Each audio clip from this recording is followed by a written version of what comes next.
Good morning all of you. तो चलिए आज के लेक्चर में हम लोग शुरू करने वाले हैं क्लास 12 का फिजिकल केमिस्ट्री का चैप्टर नंबर 2, जो चैप्टर का नाम है सॉल्यूशन। ठीक है, तो जैसा कि आप सभी ने इससे पिछले वाला वीडियो में आप सभी को पूरा इंफॉर्मेशन दिया जा चुका है कि किस तरह से हम लोगों का क्लास यहाँ पे रन करने वाला है, हम लोग किस तरह से आपको लेक्चर यहाँ पे प्रोवाइड करेंगे, कैसे आपको नोट्स मिलेगा, आपको कहाँ पे नोट्स मिलेगा, आपको कहाँ पे डीपीपी मिलेगा, ये सारा चीज का इंफॉर्मेशन पिछले वीडियो में सारा कुछ बता दिया गया था। उसमें आपको रिजल्ट्स भी दिखाया गया था कि हमारे चैनल्स पे जितने भी स्टूडेंट जुड़े हुए थे उनका कितना अच्छा परफॉर्मेंस देखने को मिला है, वो भी ऑनलाइन क्लासेस में, है कि नहीं। तो ये सारा चीज वहां पे हम लोग बताए थे।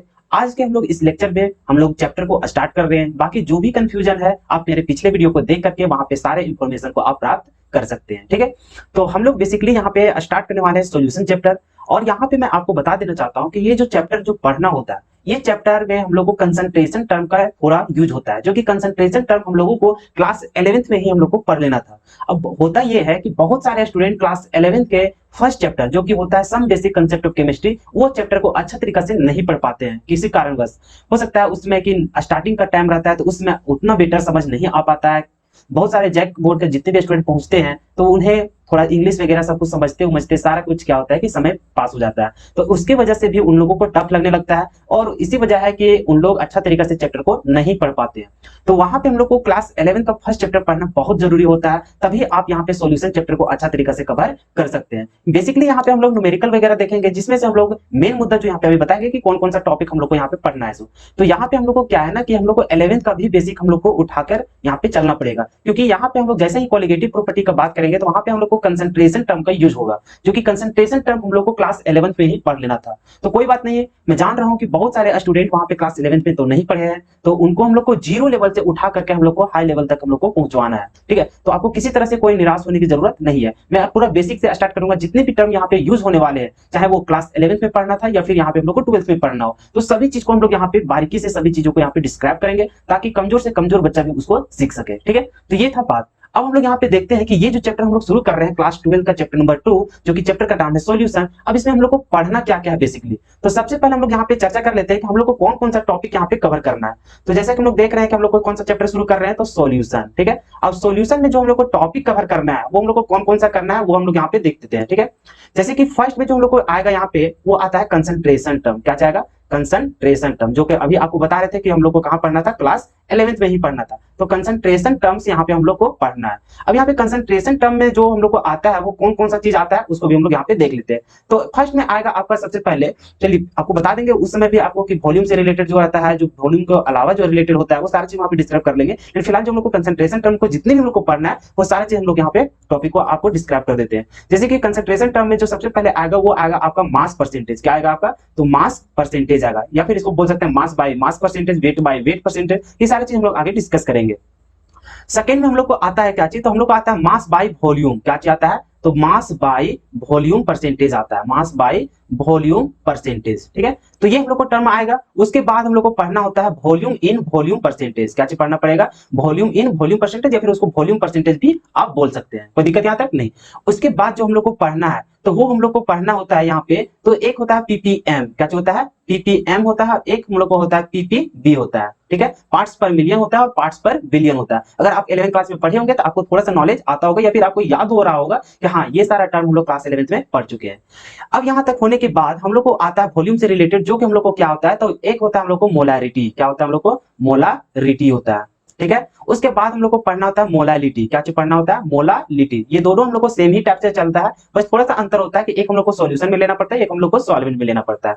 उसके बाद यहाँ पे हम लोग देखते हैं एक होता है नॉर्मालिटी। क्या होता है? हम लोग को नॉर्मालिटी होता है। ठीक है, तो इसको भी हम लोग को देखना पड़ेगा कंसंट्रेशन के टर्म में। उसके बाद हम लोग को देखना पड़ेगा मोल फ्रैक्शन। क्या चीज देखेंगे हम लोग? तो मोल फ्रैक्शन देखेंगे। ठीक है, चलिए, तो मोल फ्रैक्शन भी हो गया। उसके बाद जो हम लोग को देखना पड़ता है, तो मोल फ्रैक्शन भी यहाँ पे हो गया।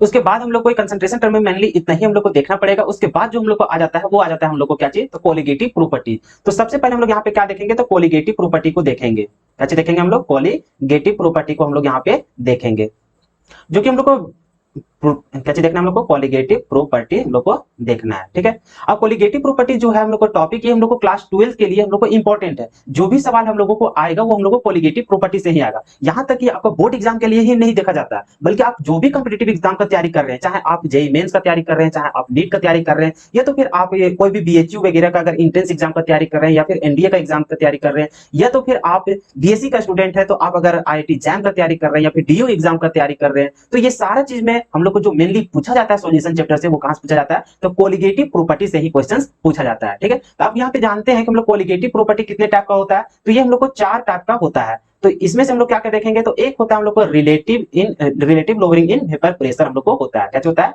Relative lowering of vapour pressure, ये होता है हम लोग को फर्स्ट कोलिगेटिव प्रॉपर्टी। उसके बाद हम लोग को होता है एलिवेशन इन बॉइलिंग पॉइंट। क्या होता है, तो एलिवेशन इन बॉइलिंग पॉइंट। ठीक है, एलिवेशन इन बॉइलिंग पॉइंट ये हो गया। उसके बाद थर्ड में हम लोग को पढ़ना होता है क्या चीज, तो हम लोग को पढ़ना होता है डिप्रेशन इन फ्रीजिंग पॉइंट। क्या चीज पढ़ेंगे हम लोग, तो डिप्रेशन इन फ्रीजिंग पॉइंट। ठीक है, डिप्रेशन इन फ्रीजिंग पॉइंट। तो ये हो गया हम लोग को 3 कोलिगेटिव प्रॉपर्टी। और एक जो कोलिगेटिव प्रॉपर्टी जो कि बहुत जरूरी होता है और ये हम लोग को ज्यादातर क्वेश्चन यहां से पूछने का चांस रहता है, जो कि होता है हम लोग को क्या चीज, ऑस्मोटिक प्रेशर। क्या चीज पढ़ते हैं, ऑस्मोटिक प्रेशर। अब इसके बाद हम लोग को क्या पढ़ना है, सो समझिए। कोलिगेटिव प्रॉपर्टी पढ़ने के बाद हम लोग को दोबारा कोलिगेटिव प्रॉपर्टी को पढ़ना पड़ेगा, क्योंकि यहाँ पे जो कोलिगेटिव प्रॉपर्टी जो हम लोग पढ़ेंगे, ये हम लोग को एक्सपेरिमेंटल वैल्यू को जब देखा जाता है, जो एक्सपेरिमेंट करने के बाद जब उसका वैल्यू को देखा जाता है, और जो हम लोग यहाँ पे थियोरेटिकली जितना भी हम लोग यहाँ पे कोलिगेटिव प्रॉपर्टी को पढ़ेंगे और उसका जो वैल्यू निकालेंगे वो हम लोग थियोरेटिकल निकालेंगे। तो हम मेनली यहाँ पे देखा क्या गया कि जब हम लोग को प्रैक्टिकल वाला जो वैल्यू था सो, और ये हम लोग थ्योरी में जो निकाले थे सो, तो दोनों का वैल्यू कहीं कहीं हम लोग को मैच कर रहा था, कहीं कहीं हम लोग को मैच नहीं कर रहा था। कभी हो रहा था कि जो हम लोग को एक्सपेरिमेंट वाला वैल्यू था उससे हम लोग को ज्यादा हो जा रहा था हम लोग को यहाँ पे जो हम लोग थ्योरी के रूप में जो निकालते थे, या फिर कभी ऐसा भी देखा गया था कि जो हम लोग को कोलिगेटिव प्रॉपर्टी के अनुसार जो हम लोग को वैल्यू निकालते थे, वो हम लोग देखा जा रहा था कि जो हम लोग एक्सपेरिमेंट वाला वैल्यू था उससे ज्यादा और कभी कम भी देखने को मिल रहा था। तो आखिर वहां पे हो क्या रहा था, हम लोग को तो चाहिए जो एक्सपेरिमेंट में वैल्यू आएगा सो, और जो हम लोग को थ्योरी के द्वारा जो हम लोग लाएंगे सो, दोनों को हम लोग को इक्वल करना पड़ेगा, तभी तो बात बन पाएगा। तो उसके लिए फिर साइंटिस्ट लोग थोड़ा दिमाग लगाया था। उसके बाद फिर हम लोग को एक उसमें फैक्टर को गुना किया गया, मल्टीप्लाई किया गया, जिससे हम लोग को जो थ्योरी वाला था, क्योंकि देखिए हम लोग को एक्सपेरिमेंट वाला को किसी तरह कोई चेंज नहीं कर पाएंगे, क्योंकि जो सच्चाई है वो सच्चाई तो रहेगा ही। तो हम लोग को क्या किया कि एक्सपेरिमेंट वाला वैल्यू को बराबर करने के लिए हम लोग को थ्योरी वाला वैल्यू में ही कुछ करेक्शन करना पड़ा, ताकि वो दोनों इक्वल हो सके। तो उसी के लिए एक हम लोग को टर्म आया था वांट्स ऑफ फैक्टर। तो उसके लिए हम लोग को जो करेक्शन कर रहे थे, तो करेक्शन करने के लिए ही जो कोलिगेटिव प्रॉपर्टी हम लोग को पढ़ रहे थे, ये तो हम लोग को नॉर्मल पढ़ रहे थे, तो इसी को हम लोग का क्या होता है वहां पे एबनॉर्मल कोलिगेटिव प्रॉपर्टी के रूप में वहां पे जाना जाता है, जिसको हम लोग पढ़ेंगे। तो इसको हम लोग क्या जानेंगे यहाँ पे, abnormal colligative property, abnormal colligative property. ठीक है, तो यहाँ पे हम लोग एबनॉर्मल कोलिगेटिव प्रॉपर्टी पढ़ेंगे, जिसमें हम लोग को वांट ऑफ फैक्टर इस सारा चीज को वहां पे टर्म को बताया जाएगा। उसके बाद जितने भी हम लोग यहाँ पे कोलिगेटिव प्रॉपर्टी वगैरह जो यहाँ पे हम लोग पढ़ रहे थे, वो हम लोग पढ़ रहे हैं कि नॉन वोलेटाइल सॉल्यूट को हम लोग मिलाएंगे किसमें, तो वोलेटाइल सॉल्वेंट में। बाकी बात जो हम लोग को फिर 2 टर्म पढ़ना होता है, वो हम लोग को पढ़ेंगे कि वोलेटाइल सॉल्यूट को मिलाएंगे किसमें, वोलेटाइल सॉल्वेंट में। उसके बाद हम लोग पढ़ेंगे कि कोई गैस को हम लोग किसमें मिलाएंगे, तो सॉल्वेंट में मिलाएंगे, वो भी हम लोग लिक्विड में। ठीक है, मतलब कि यहाँ पे जितने भी हम लोग को जो सॉल्यूशन अभी पढ़ाएंगे, धीरे धीरे पढ़ाएंगे तो आपको समझ में आएगा। अभी तो सिर्फ हम लोग ब्रीफली यहाँ पे मतलब कि थोड़ा सा क्विक हम लोग बता दे रहे हैं कि आखिर हम लोग को पढ़ना क्या क्या। हालांकि तो आप तो इस चैप्टर को पढ़े नहीं, तो आपको तो कुछ पता ही रहेगा। हालांकि आपको बता दे रहे हैं कि क्या क्या हम लोग को पढ़ना है, तो धीरे धीरे जब हम लोग चैप्टर को स्टार्ट करेंगे तो आपको सारी चीजें यहाँ पे समझ आने लगेगा। ठीक है, चलिए, तो हम लोग यहाँ पे सिर्फ बता दे रहे हैं कि कौन कौन सा टॉपिक को हम लोग यहाँ पे कवर करेंगे। ठीक है ना, बाकी तो स्टार्टिंग करेंगे तो आपको समझ में आ ही जाएगा। तो एबनॉर्मल कोलिगेटिव प्रॉपर्टी के बाद जो हम लोग पढ़ेंगे, वो हम लोग पढ़ेंगे यहाँ पे कि हम लोग ये जितने भी यहाँ पे हम लोग पढ़ रहे हैं, वो हम लोग सॉलिड इन लिक्विड के फॉर्म में हम लोग सॉल्यूशन के बारे में पढ़ेंगे। उसके बाद पढ़ेंगे लिक्विड इन लिक्विड। कैसे पढ़ेंगे हम लोग, तो liquid in liquid, liquid in liquid. उसके बाद हम लोग पढ़ेंगे क्या चीज, तो यहाँ पे हम लोग पढ़ेंगे गैस इन लिक्विड। क्या चीज पढ़ेंगे हम लोग, तो गैस इन लिक्विड के फॉर्म में जो हम लोग को रहेगा सॉल्यूशन, उसके बारे में हम लोग यहाँ पे चर्चा करेंगे। बस इतना ही टर्म हम लोग को यहाँ पे पढ़ना है, और उतना ही हम लोग को क्या हो जाएगा, चैप्टर खत्म हो जाएगा। ठीक है, बाकी इसके अंदर और भी टॉपिक आएंगे, ऐसा नहीं कि इतना ही समय हम लोग को समाप्त हो गया। ठीक है ना, हम लोग को और सारा यहाँ पे टर्म के बारे में चर्चा करना है, जो कि चैप्टर जैसे मेन जो टॉपिक था उसको हम लोग यहाँ पे आपको डिस्कस किया। इसके अंदर भी हम लोग को जो टॉपिक्स होता है उसको चैप्टर स्टार्ट करेंगे, तो उसके अनुसार हम लोग वहाँ पे चलते चले जाएंगे। ठीक है ना, तो ये था, इतना चीज हम लोग को पढ़ना है। अब बात आ गया कि जो हम लोग को 11th क्लास में जो पढ़ना था उसे तो आप पढ़े नहीं है, तो उसको भी तो मुझे बताना पड़ेगा। तो हम लोग को लगभग 3 लेक्चर तक पहुंच ही जाएगा, 3 या 4 लेक्चर, क्योंकि हम लोग को क्या करेंगे, सिर्फ थ्योरी तो बताने वाले नहीं, हम लोग यहाँ पे डिस्कस करेंगे न्यूमेरिकल ढेरों सारा, और जितने भी PYQs जो हम लोग को पूछा गया है कोई भी एग्जाम में, चाहे वो हम लोग को जेईई मेंस में हो, या फिर वो नीट के लेवल का हो, या फिर वो IIT जैम का हो, या फिर वो BHU में पूछा गया हो, या फिर वो DU यूनिवर्सिटी में पूछा गया हो, ये तो फिर कोई भी एग्जाम में अगर वैसा सवाल हम लोग को आया होगा इस टर्म से, सॉल्यूशन चैप्टर के जितने भी टॉपिक है उससे रिलेटेड अगर कहीं पे एग्जाम में पूछा गया है, या फिर उस टाइप का क्वेश्चन हम लोग यहाँ पे डिस्कस करेंगे, तो वो सारा चीज करने में हम लोग को थोड़ा लेक्चर भी लंबा होगा, तो उसमें किसी तरह का कोई परेशानी नहीं लेना है। चैप्टर तो आपको छोटा लग रहा है, लेकिन इसको हम लोग बड़ा कर देंगे, क्योंकि हम लोग पूरा डिटेल में इसको पढ़ने वाले हैं, और बहुत सारा यहाँ पे न्यूमेरिकल को हम लोग देखने वाले हैं, तो इसके लिए हम लोग को लेक्चर तो लंबा होगा ही, ठीक है, तो कोई दिक्कत नहीं। तो हम लोग को हो सकता है 3 से 4 लेक्चर हम लोग हो जाएगा सिर्फ और सिर्फ कंसंट्रेशन टर्म को पढ़ने के लिए, जो कि हम लोग को पढ़ना कहा था 11th क्लास में, तो उसी को सिर्फ हम लोग यहाँ पे रिकैप यहाँ पे करेंगे, ठीक है, और ढेरों सारा में हम लोग क्वेश्चंस करेंगे। तो चलिए, तो सबसे पहले हम लोग डिस्क्राइब करेंगे क्या क्या, वो सारा चीज आपको पता चल गया कि सॉल्यूशन चैप्टर में मेनली जो हम लोग यहाँ पे डिस्क्राइब करेंगे वो हम लोग ये सारा टॉपिक को वहां पे हम लोग कवर करेंगे। अब जो हम लोग देखेंगे कि आज के लेक्चर में आखिर हम लोग क्या क्या देखने वाले हैं, आखिर इस चैप्टर में हम लोग तो सारा टॉपिक को कवर नहीं कर पाएंगे, तो आज के लेक्चर में हम लोग क्या क्या टॉपिक को यहाँ पे कवर करेंगे उसको देखते हैं। तो ये है हम लोग को लेक्चर नंबर 1, ये तो आप समझ ही रहे हैं। अब यहाँ पे जो टुडेज गोल, आज का जो हम लोग को गोल है, आज जो हम लोग समाप्त करने वाला है, क्या क्या पढ़ने वाला है उसको हम लोग देखते हैं। तो हम लोग यहाँ पे मेनली 3 टॉपिक्स को यहाँ पे हम लोग कवर करेंगे आज के लेक्चर में। वो कौन कौन सा? तो फर्स्ट में लोग देखेंगे मास परसेंटेज, जो कि आपको शुरू में ही जो बताया कि मास बाय मास मतलब कि परसेंटेज बोलिए, या फिर वेट बाय वेट परसेंटेज बोले, तो उसको हम लोग यहाँ पे कवर करेंगे। उसके बाद करेंगे मास बाय वॉल्यूम परसेंटेज, इसको भी हम लोग कवर करेंगे। उसके बाद देखेंगे हम लोग वॉल्यूम बाय वॉल्यूम परसेंटेज। तो आज हम लोग 3 टॉपिक्स को ही यहाँ पे हम लोग कवर करेंगे, और इस टॉपिक से हम लोग को जितने भी न्यूमेरिकल बनाया जा सकता है, जिस टाइप का न्यूमेरिकल बनाया जा सकता है, वो सारे हम लोग यहाँ पे न्यूमेरिकल को डिस्कस करेंगे। तो वही चीज यहाँ पे लिखा हुआ है क्वेश्चंस एंड क्वेश्चंस प्रैक्टिस, ठीक है ना। तो ये सारा चीज हम लोग करेंगे, और जिस टॉपिक से हम लोग को PYQs रहेगा, मतलब कि जितने भी क्वेश्चंस हम लोग को पूछा जा चुका है प्रीवियस ईयर क्वेश्चंस में, चाहे कोई भी एग्जाम हो, तो उसे भी हम लोग डिस्कस करते चले जाएंगे। तो जैसे धीरे धीरे बड़ा बड़ा टॉपिक जब हम लोग को आने लगेगा, तो वहां से क्वेश्चन हम लोग को पूछा जाता है, तो वहां का सारा क्वेश्चन हम लोग यहाँ पे डिस्कस करेंगे, ताकि आने वाले दिनों में अगर हम लोग उस एग्जाम में बैठे और उस टाइप का सवाल आए तो हमसे छूटे नहीं, ठीक है। तो इस तरह से हम लोग पूरा चैप्टर्स को कवर करेंगे। तो चलिए हम लोग स्टार्ट करते हैं चैप्टर को। हम लोग जब चैप्टर शुरू कर रहे हैं, और चैप्टर का नाम ही है हम लोग को क्या चीज, सॉल्यूशन। तो जैसे कि हम लोग पिछले क्लास में भी पढ़ रखा है कि सॉल्यूशन का डेफिनेशन क्या होता है, तो 2 या 2 से अधिक हम लोग क्या करते हैं, तो नॉन रिएक्टिंग सब्सटेंस को मिलाते हैं, और उससे जो मिक्सचर बनता है उसी को हम लोग क्या बोलते हैं, तो सॉल्यूशन बोलते हैं। तो वही डिफिनेशन हम लोग को दोबारा यहाँ पे दोहराएंगे। तो हम लोग यहाँ पे थोड़ा सा क्या लिखेंगे सिर्फ, तो होमोजीनियस, जो कि हम लोग पहले से भी यूज कर रहे थे, कोई हम लोग को चेंज नहीं था, जो हम लोग पहले भी पढ़ते आ रहे थे उसी तरह से हम लोग यहाँ पर भी लिखेंगे। तो क्या लिखेंगे, तो होमोजीनियस मिक्सचर ऑफ, क्या लिखेंगे, होमोजीनियस मिक्सचर ऑफ 2 और more than 2 substances। तो यहाँ पे क्या लिखेंगे, 2 और more than 2 non reactive substances, यहाँ पे थोड़ा सा लिखेंगे, क्या लिखेंगे, नॉन रिएक्टिंग सब्सटेंसेस,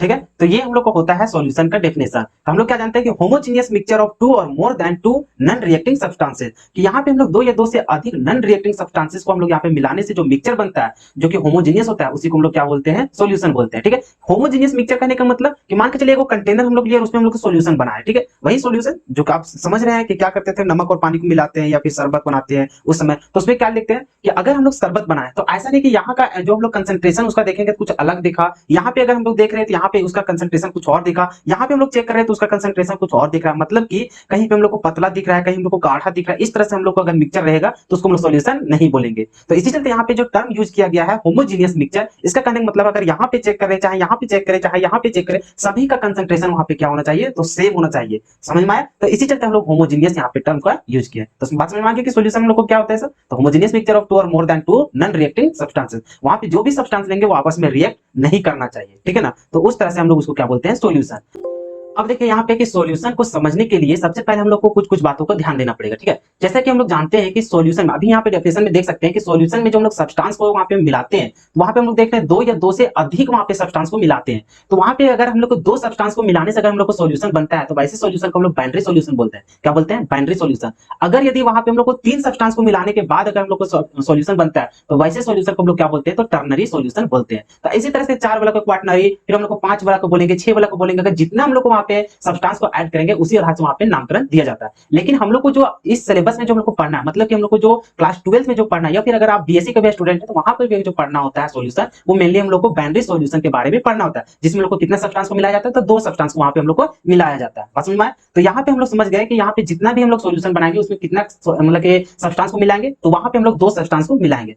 अब बात आता है कि जब भी हम लोग सॉल्यूशन बनाएंगे तो सॉल्यूशन बनाएंगे तो वहां पर हम लोग देखेंगे कि हम लोग 2 सब्सटेंस तो मिला रहे हैं। तो ऐसा जैसे कि आपको एग्जांपल के तौर पर समझाने की कोशिश करते हैं कि आप जब शरबत बनाते हैं, क्या चीज, आप जब शरबत बनाते हैं तो वहां पर आप क्या क्या यूज करते हैं, तो चीनी का यूज करते हैं, पानी का यूज करते हैं। तो वहां पर आपसे अगर सवाल पूछा जाए कि आप वहां पे चीनी और पानी को क्या एक ही अमाउंट में मिलाते हैं, मतलब कि जितना अमाउंट में आप पानी को मिला रहे हैं उतना ही अमाउंट में क्या चीनी को भी मिलाते हैं, तो आपका जवाब होगा नहीं। हम लोग क्या करते हैं, चीनी कम अमाउंट में डालते हैं और पानी क्या करते हैं, हम लोग ज्यादा अमाउंट में डालते हैं। तो ऐसा हम लोग को शरबत बनता है। तो अभी आपको क्या समझ में आया कि एक जब भी हम लोग वहां पे 2 सब्सटेंस का यूज तो कर रहे हैं, लेकिन एक हम लोग को कम अमाउंट में डाल रहे हैं, एक हम लोग ज्यादा अमाउंट में मिला रहे हैं। तो यहाँ पे हम लोग क्या होता है कि 2 टर्म का यूज होता है, एक हम लोग को सॉल्यूट होता है और एक हम लोग को सॉल्वेंट होता है। तो यहाँ पे जो बात होता है कि जो हम लोग को कम अमाउंट में हम लोग को मिलाते हैं, या फिर हम लोग को जो लेस अमाउंट में जो हम लोग को मिलाते हैं उसको हम लोग क्या बोलते हैं, सॉल्यूट बोलते हैं। और अगर यदि जो सॉल्यूशन बनाते हैं उसमें अगर हम लोग को जो सब्सटेंस को हम लोग लार्ज अमाउंट में मिलाते हैं, ऐड करते हैं, तो उसको हम लोग क्या बोलते हैं, सॉल्वेंट करते हैं। तो जैसा कि यहाँ पे देख सकते हैं कि एक कंटेनर लिए, यहाँ पे हम लोग 2 तरह से सब्सटेंस को मिला है। एक हम लोग देख रहे हैं कि व्हाइट कलर का है और एक हम लोग देख रहे हैं ग्रीन कलर का है। आप देख सकते हैं। अब यहाँ पर देख रहे हैं कि जो हम लोग यहाँ पे देख रहे हैं कि जो ग्रीन कलर का है, ग्रीन को हम लोग ले रहे हैं क्या चीज, हम लोग को लेस अमाउंट में यहाँ पे हम लोग लिए हैं, क्या चीज लिए हैं, तो लेस अमाउंट में हम लोग यहाँ पे लिए हुए हैं। तो सॉरी, यहाँ पे हम लोग क्या होगा, टी होगा, तो यहाँ पे क्या हो जाएगा, लेस अमाउंट। तो लेस अमाउंट में अगर जो भी सब्सटेंस को हम लोग ऐड करेंगे तो उसको हम लोग क्या बोलते हैं, तो सॉल्यूट बोलते हैं। क्या बोलते हैं जी, सॉल्यूट बोलते हैं। यहाँ तो कोई दिक्कत नहीं। अब यहाँ पे हम लोग व्हाइट के रूप में लिए हैं, तो चलिए यहाँ पे व्हाइट कलर में ही ले लेते हैं ताकि आपको और अच्छा लगेगा। तो चलिए व्हाइट कलर में लिया है। यहाँ पे जो व्हाइट कलर में लिए हैं वो हम लोग को कैसा लिया है, तो हम लोग को लार्ज अमाउंट में लिए हैं। क्या चीज लिए हम लोग, लार्ज अमाउंट में ऐड किए। तो लार्ज अमाउंट में जो भी सब्सटेंस को हम लोग यूज करेंगे उसको हम लोग क्या बोलते हैं, तो सॉल्वेंट बोलेंगे। क्या बोलेंगे, सॉल्वेंट बोलेंगे। यहाँ तक कोई दिक्कत नहीं। अभी आपको बता देते हैं कि जब भी हम लोग को सॉल्यूट और सॉल्वेंट का बात करेंगे वहां पे हम लोग 2 टर्म का और यूज करेंगे। सॉल्यूट के लिए जैसे हम लोग कहीं भी जब भी हम लोग डिनोट करेंगे तो बोलेंगे वहां पे सॉल्यूट है, सॉल्वेंट है, तो सॉल्यूट और सॉल्वेंट तो बोलेंगे, लेकिन लिखने के लिए वहां पे सॉल्यूट और सॉल्वेंट का यूज हम लोग जल्दी नहीं करेंगे। वहां पे उसको सैंबल के तौर पर हम लोग यूज करेंगे। जब भी अगर हम लोग को सॉल्वेंट की बात करेगा तो सॉल्वेंट को हम लोग ए से दिखाएंगे। क्या चीज दिखाएंगे, कैपिटल लेटर ए। आप ये इसको समझ लीजिएगा, ठीक है। इस चैप्टर में जितने भी हम लोग यूज करेंगे सॉल्यूट सॉल्वेंट को, तो वहां पे जब भी हम लोग को सॉल्वेंट की बात करेंगे तो वहां पे हम लोग कैसा दिखाएंगे, उसको डिनोट करेंगे कैपिटल लेटर ए से। कोई दिक्कत यहाँ है नहीं। और जब भी अगर हम लोग बात करेंगे किसका, तो जब भी हम लोग अगर बात करेंगे सॉल्यूट का, तो सॉल्यूट का जब भी बात करेंगे तो उसको हम लोग क्या चीज दिखाएंगे, तो कैपिटल लेटर बी से हम लोग वहां पे डिनोट करेंगे। यहाँ तो कोई दिक्कत नहीं। अभी आप ही से एक और सवाल पूछते हैं, ठीक है। मान के चलिए यहाँ पे कि आप शरबत बना रहे थे, ठीक है। अब शरबत बना रहे थे तो वहां पे 2 सब्सटेंस का यूज किया, एक हम लोग चीनी का यूज किया, एक हम लोग पानी का यूज किया, ठीक है। तो आपसे सवाल ये रहेगा कि आपका जो शरबत बना है, शरबत आपको किस टाइप से बना है। ऐसा नहीं समझा, आपको फिर से समझाते हैं। जो आप चीनी लिए वो कैसा फॉर्म में था, तो वो था हम लोग को सॉल्यूट के रूप में। कैसा रहा था हम लोग, सॉरी वो कैसा था हम लोग को, तो वो हम लोग को सॉलिड के फॉर्म में था। कैसा था हम लोग को, सॉलिड के फॉर्म में। वही हम लोग दूसरी ओर देख रहे हैं कि पानी के जो ऐड किए वो हम लोग को कैसा था, तो लिक्विड फॉर्म में था। कैसा था हम लोग को, लिक्विड फॉर्म में। अब आपसे सवाल ये है कि जब हम लोग सॉल्यूशन बना रहे थे तो उस समय हम लोग को 2 सब्सटेंस का यूज किया, जो कि एक हम लोग को सॉलिड के फॉर्म में था, एक हम लोग लिक्विड के फॉर्म में था। तो आपसे सवाल ये है कि जब हम लोग वहां पे शरबत बनाए तो शरबत को आप किस तरह से वहां पे देख रहे हैं, सॉलिड के फॉर्म में देख रहे हैं कि वहां पे लिक्विड के फॉर्म में दिखता है। तो आपका जवाब क्या रहेगा कि वहां पे तो मेरा शरबत जो बनता है वो लिक्विड फॉर्म में बनता है। तो आपसे सवाल पूछा जा रहा है कि ऐसा क्यों, तो आप यही बोलेंगे कि जो भी हम लोग लार्ज अमाउंट में बोलेंगे, जो भी हम लोग लार्ज अमाउंट में ऐड करेंगे, तो जो हम लोग को सॉल्यूशन का नेचर जो रहेगा उसी की तरह वो क्या रहेगा, ढल जाएगा। मतलब कि अगर यदि हम लोग वहां पे चीनी और जो शरबत बना रहे थे वहां पे अगर हम लोग चीनी को ज्यादा अमाउंट में ले लेते और पानी को अगर कम अमाउंट में लेते, तो वहां पे हम लोग को कैसा हम लोग को देखने को मिलता, तो वहां पे हम लोग को सॉलिड के फॉर्म में देखने को मिलता। तो वैसे सॉल्यूशन को हम लोग क्या बोलते हैं, तो सॉलिड सॉल्यूशन बोलते हैं। लेकिन यहाँ पे हम लोग को क्या था कि जो सॉल्यूट लिए थे, जो कि सॉलिड फॉर्म में था चीनी, वो हम लोग को क्या था कि कम अमाउंट में लिए थे, और पानी कैसा था हम लोग को ज्यादा अमाउंट में लिए थे। तो वहां पे हम लोग को जो देखा गया तो वो कैसे नेचर के जैसा दिखता है, तो सॉल्वेंट के नेचर से। तो सॉल्वेंट कैसा था हम लोग को, तो लिक्विड फॉर्म में। तो वो भी हम लोग को सॉल्यूशन कैसा रहेगा, सॉलिड, मतलब हम लोग को लिक्विड के फॉर्म में ही रहेगा। तो हम लोग यहाँ पे एक लाइन लिखने वाले थे, इसी चलते आपको वहां पे पूछा गया था कि जब भी हम लोग को जो सॉल्यूशन रहेगा, जब भी हम लोग को जो सॉल्यूशन रहेगा, इसका अगर नेचर की बात किया जाए, इसका बात किया जाए, अगर हम लोग को नेचर की बात किया जाए, तो नेचर जो हम लोग को देखने को मिलेगा वो किसके जैसा हम लोग को मिलेगा, सॉल्यूट या फिर सॉल्वेंट। तो आपका जवाब क्या रहेगा, वो हम लोग को किसका जैसा दिखेगा, तो सॉल्वेंट के जैसा वो दिखेगा। कोई दिक्कत, तो जो हम लोग को सॉल्यूशन का जो नेचर होता है वो किसके जैसा रहता है, हम लोग को सॉल्वेंट के जैसा रहता है। यहाँ तो कोई दिक्कत नहीं। इसका एग्जाम्पल भी आप समझ चुके हैं। चलिए अब आपको यहाँ पे एक और टर्म को यूज किया जाएगा जो आपको बताना जरूरी है कि सॉल्यूशन हम लोग को जो बनाया जाता है, मतलब कि जो सॉल्यूशन का जो टाइप होता है, आप तो वहां पे समझ गए कि उसमें सब्सटेंस के तौर पर वहां पे देखा गया था कि वहां पे 2 रहता है तो बाइनरी बोलते हैं, 3 रहता है तो टर्नरी बोलते हैं, 4 रहता है क्वाटरनरी बोलते हैं। इसी तरह से हम लोग को क्या रहता है, बढ़ते चला जाता है, तो उसका नाम होते जाता है। लेकिन वहां तो हम लोग को सब्सटेंस के तौर पर देखा गया था। अब यहाँ पे हम लोग को समझ गए कि यहाँ पे हम लोग 2 ही सब्सटेंस का यूज करेंगे, मतलब यहाँ पे हम लोग कैसा सॉल्यूशन पढ़ने वाले, बाइनरी सॉल्यूशन। वो था हम लोग को सब्सटेंस के तौर पर। यहाँ पे हम लोग पढ़ेंगे अभी कैसा, तो हम लोग यहाँ पे मैटर मतलब कि स्टेट के अनुसार यहाँ पे हम लोग पढ़ेंगे। जैसे अभी एग्जांपल लिए थे कि सॉल्यूट और जो सॉल्वेंट हम लोग ऐड कर रहे थे, अब वहां पे हम लोग देखेंगे कि सॉल्यूशन हम लोग का कैसा मतलब नेचर दिखाता है, तो सॉल्वेंट के जैसा, मतलब सॉल्वेंट में जो भी चीज रहेगा उसी के जैसा हम लोग को दिखाई देगा। अगर सॉलिड रहेगा सॉल्वेंट के रूप में तो वहां पे हम लोग क्या बोलेंगे, सॉलिड सॉल्यूशन बना है। अगर वहां पे लिक्विड रहेगा तो हम लोग क्या बोलेंगे, लिक्विड सॉल्यूशन है। अगर वहां पे हम लोग को गैस रहेगा तो वैसे सॉल्यूशन को हम लोग क्या बोलेंगे, गैसियस सॉल्यूशन बोलेंगे। तो उसी तरह से हम लोग को क्या पढ़ना है, तो तीन टाइप का हम लोग को सॉल्यूशन होता है। एक होता है हम लोग को गैसियस सॉल्यूशन, एक होता है लिक्विड सॉल्यूशन, एक होता है हम लोग को सॉलिड सॉल्यूशन। अब आपको तो बताने की जरूरत नहीं कि गैसियस सॉल्यूशन किसको बोलेंगे, सॉलिड सॉल्यूशन किसको बोलेंगे, या फिर आपको लिक्विड सॉल्यूशन किसको बोलेंगे। तो आप तो समझ गए कि वैसा सॉल्यूशन हम लोग तो समझ गए कि सॉल्यूशन में हम लोग दो ही टाइप का चीज मिलाएंगे, दो ही सब्सटेंस, एक हम लोग को सॉलिड रहेगा और एक हम लोग को सॉल्वेंट रहेगा, जो कि एक लेस अमाउंट में रहेगा जिसको हम लोग सॉलिड बोलेंगे, और जो हम लोग लार्ज अमाउंट में मिलाया जाएगा उसको हम लोग क्या बोलेंगे, सॉल्वेंट बोलेंगे। यहां तक आपको समझ में आ गया। अब हम लोग को ये भी पता है कि सॉल्वेंट का नेचर जैसा रहेगा वैसा ही हम लोग को क्या रहेगा, तो सॉल्यूशन का नेचर रहेगा। तो उसी तरह से हम लोग यहाँ पे देख रहे हैं, अगर यदि हम लोग सॉल्वेंट में अगर हम लोग गैस का मात्रा ज्यादा रहेगा, मतलब कि जो सॉल्वेंट के रूप में हम लोग किसको लेंगे, गैस को, तो सॉल्वेंट कह दिया, इसका मतलब यही साफ हो गया कि सॉल्वेंट का टर्म यूज करें, इसका मतलब है कि वो कैसा रहेगा, तो लार्ज अमाउंट में हम लोग को मिलाया गया रहेगा। तो हम लोग यहाँ पे देख रहे हैं कि गैस को हम लोग सॉल्वेंट के तौर पर अगर यूज करेंगे तो हम लोग को सॉलिड पे कुछ भी हो जाए, अगर सॉलिड मिला रहे हैं या फिर लिक्विड मिला रहे हैं या फिर हम लोग गैस मिला रहे हैं, तो वैसे सॉल्यूशन को हम लोग क्या बोलेंगे, तो गैसियस सॉल्यूशन ही बोलेंगे। क्यों? क्योंकि वहां पे जो सॉल्वेंट के तौर पर हम लोग यूज कर रहे हैं वो कैसे कर रहे हैं हम लोग, तो गैस का यूज कर रहे हैं, तो ऐसे सॉल्यूशन को हम लोग क्या बोलते हैं, गैसियस सॉल्यूशन बोलते हैं। कोई दिक्कत यहाँ तक नहीं। और आपको ये भी बता देते हैं कि इस सिलेबस में क्या, अगर आप 12th में है या फिर आप बीएससी का स्टूडेंट है तो आपको क्या पढ़ना है जनरली, तो आपको एक ही टाइप का हम लोग यहाँ पे सॉल्यूशन पढ़ने वाले हैं। वो हम लोग कैसा पढ़ेंगे, तो वो हम लोग सिर्फ और सिर्फ लिक्विड सॉल्यूशन के बारे में यहाँ पे हम लोग पढ़ने वाले हैं। हम लोग यहाँ पे गैसियस सॉल्यूशन और यहाँ पे सॉलिड सॉल्यूशन के बारे में पढ़ने वाले नहीं। इसका मतलब हम लोग को क्या साफ पड़ा कि हम लोग वैसा सॉल्यूशन यहाँ पे पढ़ेंगे जो हम लोग को कैसा रहेगा, लिक्विड फॉर्म में। इसका मतलब ये भी समझ में आ गया कि वहां पे जो सॉल्वेंट रहेगा वो सॉल्वेंट हम लोग कैसा रहेगा, तो वो हम लोग लिक्विड के फॉर्म में रहेगा। बात समझ में आया? चलिए, तो यहाँ पे हम लोग लिक्विड के सॉल्यूशन में भी हम लोग को तीन टाइप का समझ ही गए कि हम लोग को जो सॉल्वेंट रहेगा वहां पे तो फिक्स हो गया हमारा लिक्विड रहेगा, लेकिन सॉल्यूट में मेरा एक बार हम लोग को कम अमाउंट में जो ऐड करेंगे वो हम लोग को सॉलिड भी रह सकता है, जैसे कि आप शरबत का एग्जांपल लिए थे। अब वहां पे हम लोग देख सकते हैं कि लिक्विड भी मिलाएंगे, मतलब कि कोई लिक्विड में थोड़ा सा अमाउंट में लिक्विड टाइप का हम लोग को कोई सब्सटेंस मिलाएंगे, तो ऐसे सॉल्यूशन को भी हम लोग क्या बोलेंगे, लिक्विड सॉल्यूशन, क्योंकि वहां पे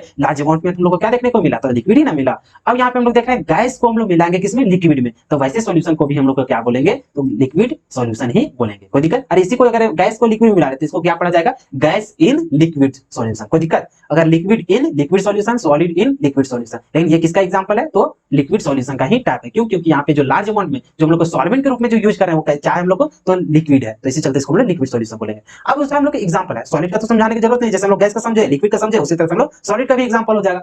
तो इसी तरह से हम लोग देख रहे हैं कि सभी का हम लोग को अगर गैस को गैस में मिलाएंगे तो उसका एग्जांपल हम लोग को कहां देखने को मिलेगा, लिक्विड को अगर गैस में मिला रहे हैं मतलब कि गैसियस सॉल्यूशन हम लोग पढ़ रहे हैं तो उसमें हम लोग को क्या एग्जांपल होगा। तो ये सारे हम लोग चर्चा नहीं करते, हम लोग किसका चर्चा करते हैं, लिक्विड का, क्योंकि हम लोग को तीनों पढ़ना है। एक बार हम लोग गैस इन लिक्विड पढ़ना है, एक बार हम लोग को लिक्विड इन लिक्विड पढ़ना है, एक बार हम लोग को सॉलिड इन लिक्विड पढ़ना है। तो स्टार्ट करेंगे हम लोग सॉलिड इन लिक्विड को, उसके बाद हम लोग लिक्विड इन लिक्विड को, उसके बाद हम लोग गैस इन लिक्विड, क्योंकि आपको सिलेबस भी बताए थे वहां पे आपको बताया गया था कि हम लोग किस तरह से वहां पे पढ़ेंगे। कोई दिक्कत नहीं। अब यहाँ पे इसका एग्जांपल देख रहे थे कि गैस इन लिक्विड जो हम लोग रहेगा, जिसमें हम लोग लार्ज अमाउंट में क्या रहेगा, लिक्विड, और कम अमाउंट में क्या रहेगा, गैस। तो इसका एग्जांपल हम लोग को कहां देखने को मिलेगा, देख सकते हैं ऑक्सीजन डिसॉल्विंग वाटर, वाटर में जो ऑक्सीजन डिसॉल्व रहता है तो वहां पर भी हम लोग बोल सकते हैं कि ऑक्सीजन हम लोग को कम अमाउंट में रहता है और वाटर जो रहता है वो हम लोग को लार्ज अमाउंट में, और वहां पे देख रहे हैं कि लार्ज अमाउंट में जो है वाटर वो कैसा फॉर्म में रहता है, लिक्विड फॉर्म में। तो इसका मतलब ये है कि सॉल्यूशन हम लोग को कैसा रहेगा, तो लिक्विड फॉर्म में, तो वो हम लोग को लिक्विड सॉल्यूशन का एग्जांपल हो गया। तो ये भी हम लोग समझ में आ गया कि गैस इन लिक्विड का एग्जांपल हम लोग को क्या होगा। उसी तरह से हम लोग लिक्विड इन लिक्विड का एग्जांपल देखते हैं, ethanol dissolve in water. Ethanol जो होता है वो भी हम लोग को लिक्विड फॉर्म में रहता है, वाटर तो समझ ही रहे हैं, और यहाँ पे बताया जा रहा है इथेनॉल डिसॉल्व इन वाटर, मतलब लार्ज अमाउंट पे कौन होगा, आपका पानी रहेगा, और इथेनॉल क्या रहेगा, कम अमाउंट में, मतलब इथेनॉल आपका सॉलिड बन जाएगा, वाटर क्या हो जाएगा, आपका सॉल्वेंट।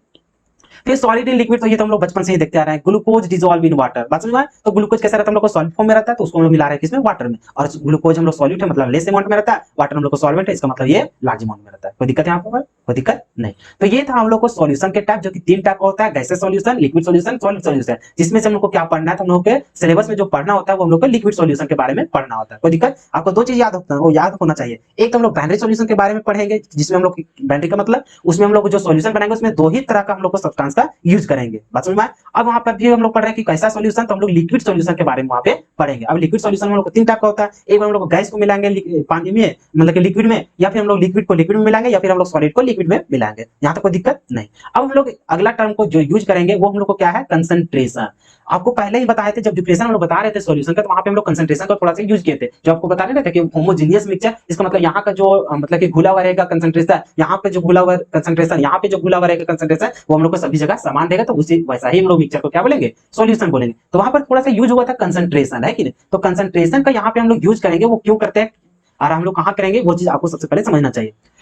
आपको पूछेगा क्वेश्चन ये कि मान के चलिए आप ये कोई सॉल्यूशन बनाए, ठीक है, सॉल्यूशन में आप दो सब्सटेंस का यूज कर रहे हैं, एक सॉल्यूट और एक सॉल्वेंट, यहाँ तो कोई दिक्कत नहीं। अब आपसे सवाल ये रहेगा कि जो सॉल्यूशन मिला है, तो आपसे पूछा ये जाएगा, मान के चलिए 1 लीटर का सॉल्यूशन बनाया, ठीक है। अब 1 लीटर सॉल्यूशन में आपको पूछ देगा वो कि बताइए कि वहां पे 100 ml सॉल्यूशन में आपका कितना वहां पे सॉल्यूट घुला हुआ है, मतलब सॉल्यूट कितना वहां पे ग्राम है या फिर लीटर में है, वो सारा चीज तो आपको पूछा जाएगा। आपको सिलेबस में ही बताया था कि कंसंट्रेशन हम लोग को बहुत सारा चीज के पढ़ते हैं, एक लोग वेट बाय वेट परसेंटेज पढ़ते हैं, एक बार वेट बाय वॉल्यूम परसेंटेज पढ़ते हैं, एक बार वॉल्यूम बाय वॉल्यूम परसेंटेज पढ़ेंगे, इस तरह से मोलारिटी मोलालिटी, ये सारी चीज हम लोग कंसंट्रेशन टर्म में ही पढ़ेंगे। तो एक करके जब टॉपिक आएगा तो उसमें डिस्कस कर लिया जाएगा, लेकिन यहाँ पे आप समझने की कोशिश कीजिए कि आखिर कंसंट्रेशन का यूज हम लोग क्यों करते हैं, कहाँ हम लोग करेंगे।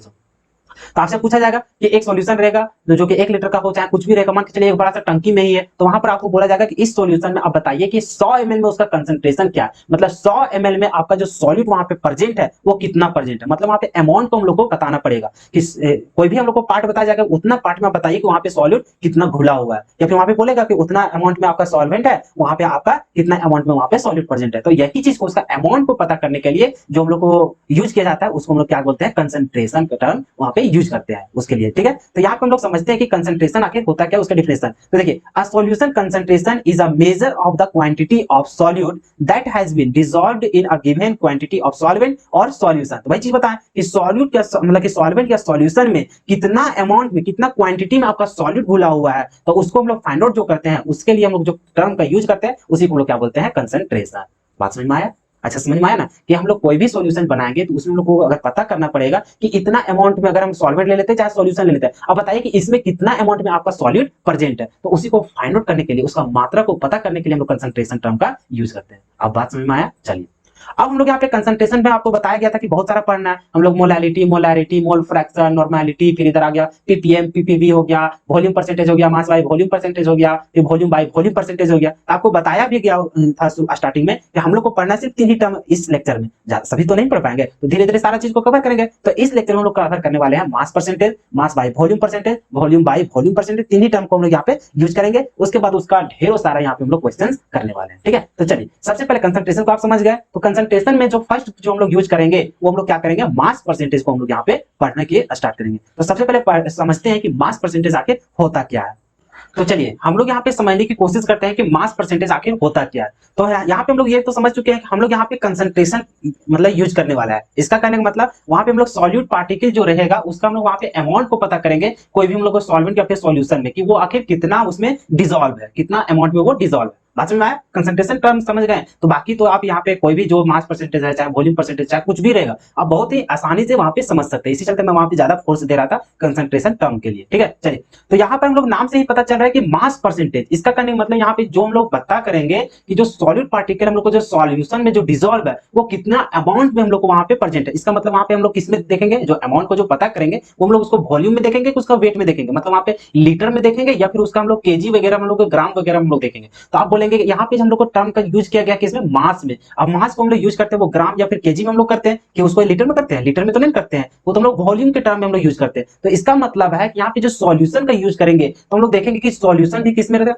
हालांकि इसका जो मास परसेंटेज है आपको पहले ही बता दिए कि मास परसेंटेज को यहाँ पे मास बाय मास परसेंटेज भी डिनोट किया जाता है या फिर लिखा जाता है कहीं कहीं, ठीक है। तो शॉर्ट में यहाँ पे मास परसेंटेज भी लिखा जाता है, इसमें आप घबराइएगा नहीं, दोनों टर्म एक ही है, ठीक है ना। तो मास बाय मास मतलब यहाँ पे जो सॉल्यूट डिसॉल्व रहेगा वो भी जो सॉल्यूशन में, तो सॉल्यूशन को भी किस में लेना, हम लोग को वेट में लेना है, मास में लेना है, मतलब उसको भी केजी या ग्राम में हम लोग को उसको मापना है, ठीक है। अब यहाँ पे जो हम लोग को सॉल्यूट को जो उसमें देखेंगे कि कितना वो उसमें डिसॉल्व है, कितना उसका जो कंसंट्रेशन में जो हम लोग यूज करेंगे वो कितना अमाउंट में वहां पे प्रेजेंट है, तो उसको भी हम लोग किस में करेंगे, तो ग्राम या केजी में लेंगे। अब बात क्लियर? अगर आप इतना समझ गए, हेडिंग से ही समझ गए, तो बस आपका कुछ है ही नहीं, डिफिनेशन तो आराम से समझ में आएगा। तो ये मास परसेंटेज कुछ होता नहीं है, जैसे आपको बताए थे कि यहाँ पे सॉल्यूशन बनाएंगे तो हम लोग बहुत ज्यादा बना सकते हैं, लेकिन हम लोग उतना में चेक करते नहीं। अगर हम लोग छोटा सा टुकड़ा में अगर हम लोग पता कर लेंगे, उसमें मान के चलिए 100 ग्राम है, जैसे अभी तो वेट का बात करेंगे तो वहां पे कितनों बड़ा में हो सकता है 1 क्विंटल का बना हो, चाहे 1 केजी का बना हो, चाहे 500 केजी का बना हो, उससे हम लोग को किसी तरह का कोई मतलब नहीं है। वहां पे हम लोग देखेंगे कि छोटा सा टर्म में हम लोग देखेंगे कि मान के चलिए 100 ग्राम में, किसमें देखेंगे 100 ग्राम अगर सॉल्यूशन देखेंगे और 100 ग्राम सॉल्यूशन में हम लोग चेक करेंगे कि उसमें हम लोग को कितना अमाउंट में हम लोग को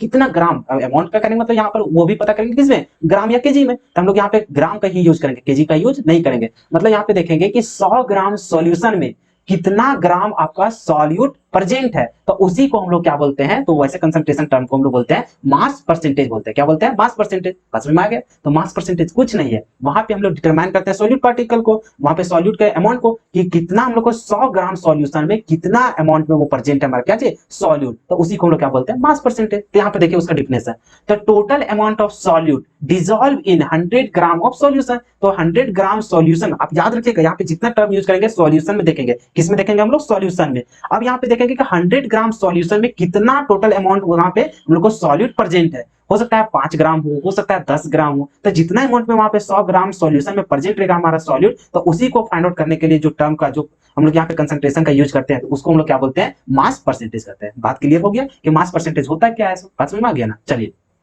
अब यहाँ पे पहले ही आपको बता देते हैं कि यहाँ पे जो मास परसेंटेज का यूज करते हैं, यहाँ पे सिर्फ ऐसा नहीं कि सॉल्यूट पार्टिकल को ही हम लोग पता कर सकते हैं, यहाँ पे हम लोग सॉल्वेंट का भी हम लोग अमाउंट को पता कर सकते हैं कि 100 ग्राम, जैसे अभी यहाँ पे देखे ना कि 100 ग्राम सॉल्यूशन था, उसमें कितना अमाउंट में कितना ग्राम वहां पे हम लोग को प्रेजेंट है आपका सॉल्यूट, तो उसको हम लोग बोलते हैं बोलेंगे क्या चीज, तो सॉल्यूट, मतलब हम लोग जो वहां पे यूज करेंगे उसका टर्म, वो हम लोग क्या बोलेंगे कि मास परसेंटेज ऑफ किसका, तो सॉल्यूट का बोलेंगे, क्योंकि हम लोग सॉल्यूट को फाइंड आउट कर रहे हैं। अगर हम लोग यहाँ पे चाहे तो हम लोग सॉल्वेंट का भी यूज कर सकते हैं। हम लोग वहां पे देखेंगे कि जितना अमाउंट में हम लोग को, जैसे कि 100 ग्राम जो हम लोग लेंगे सॉल्यूशन, उसमें कितना अमाउंट में हम लोग मतलब कि उसमें प्रेजेंट है क्या चीज आपका सॉल्वेंट, तो उसको जब हम लोग निकालेंगे फाइंड आउट करेंगे वैसे कंसंट्रेशन को, तो उसको हम लोग क्या बोलेंगे, तो मास परसेंटेज ही बोलेंगे, लेकिन उसको क्या बोलेंगे मास परसेंटेज ऑफ सॉल्वेंट बोलेंगे। बात में अगर सॉल्यूट का पता करें तो उसको मास परसेंटेज ऑफ सॉल्यूट बोलेंगे, अगर उसमें सॉल्वेंट का यूज कर रहे हैं तो पता कर रहे हैं तो उसको हम लोग क्या बोलेंगे मास परसेंटेज ऑफ सॉल्वेंट। अब धीरे धीरे जब उसको डिस्क्राइब करते जाएंगे, उसको न्यूमेरिकल करेंगे तो आपको और बेटर तरीके से समझ में आएगा।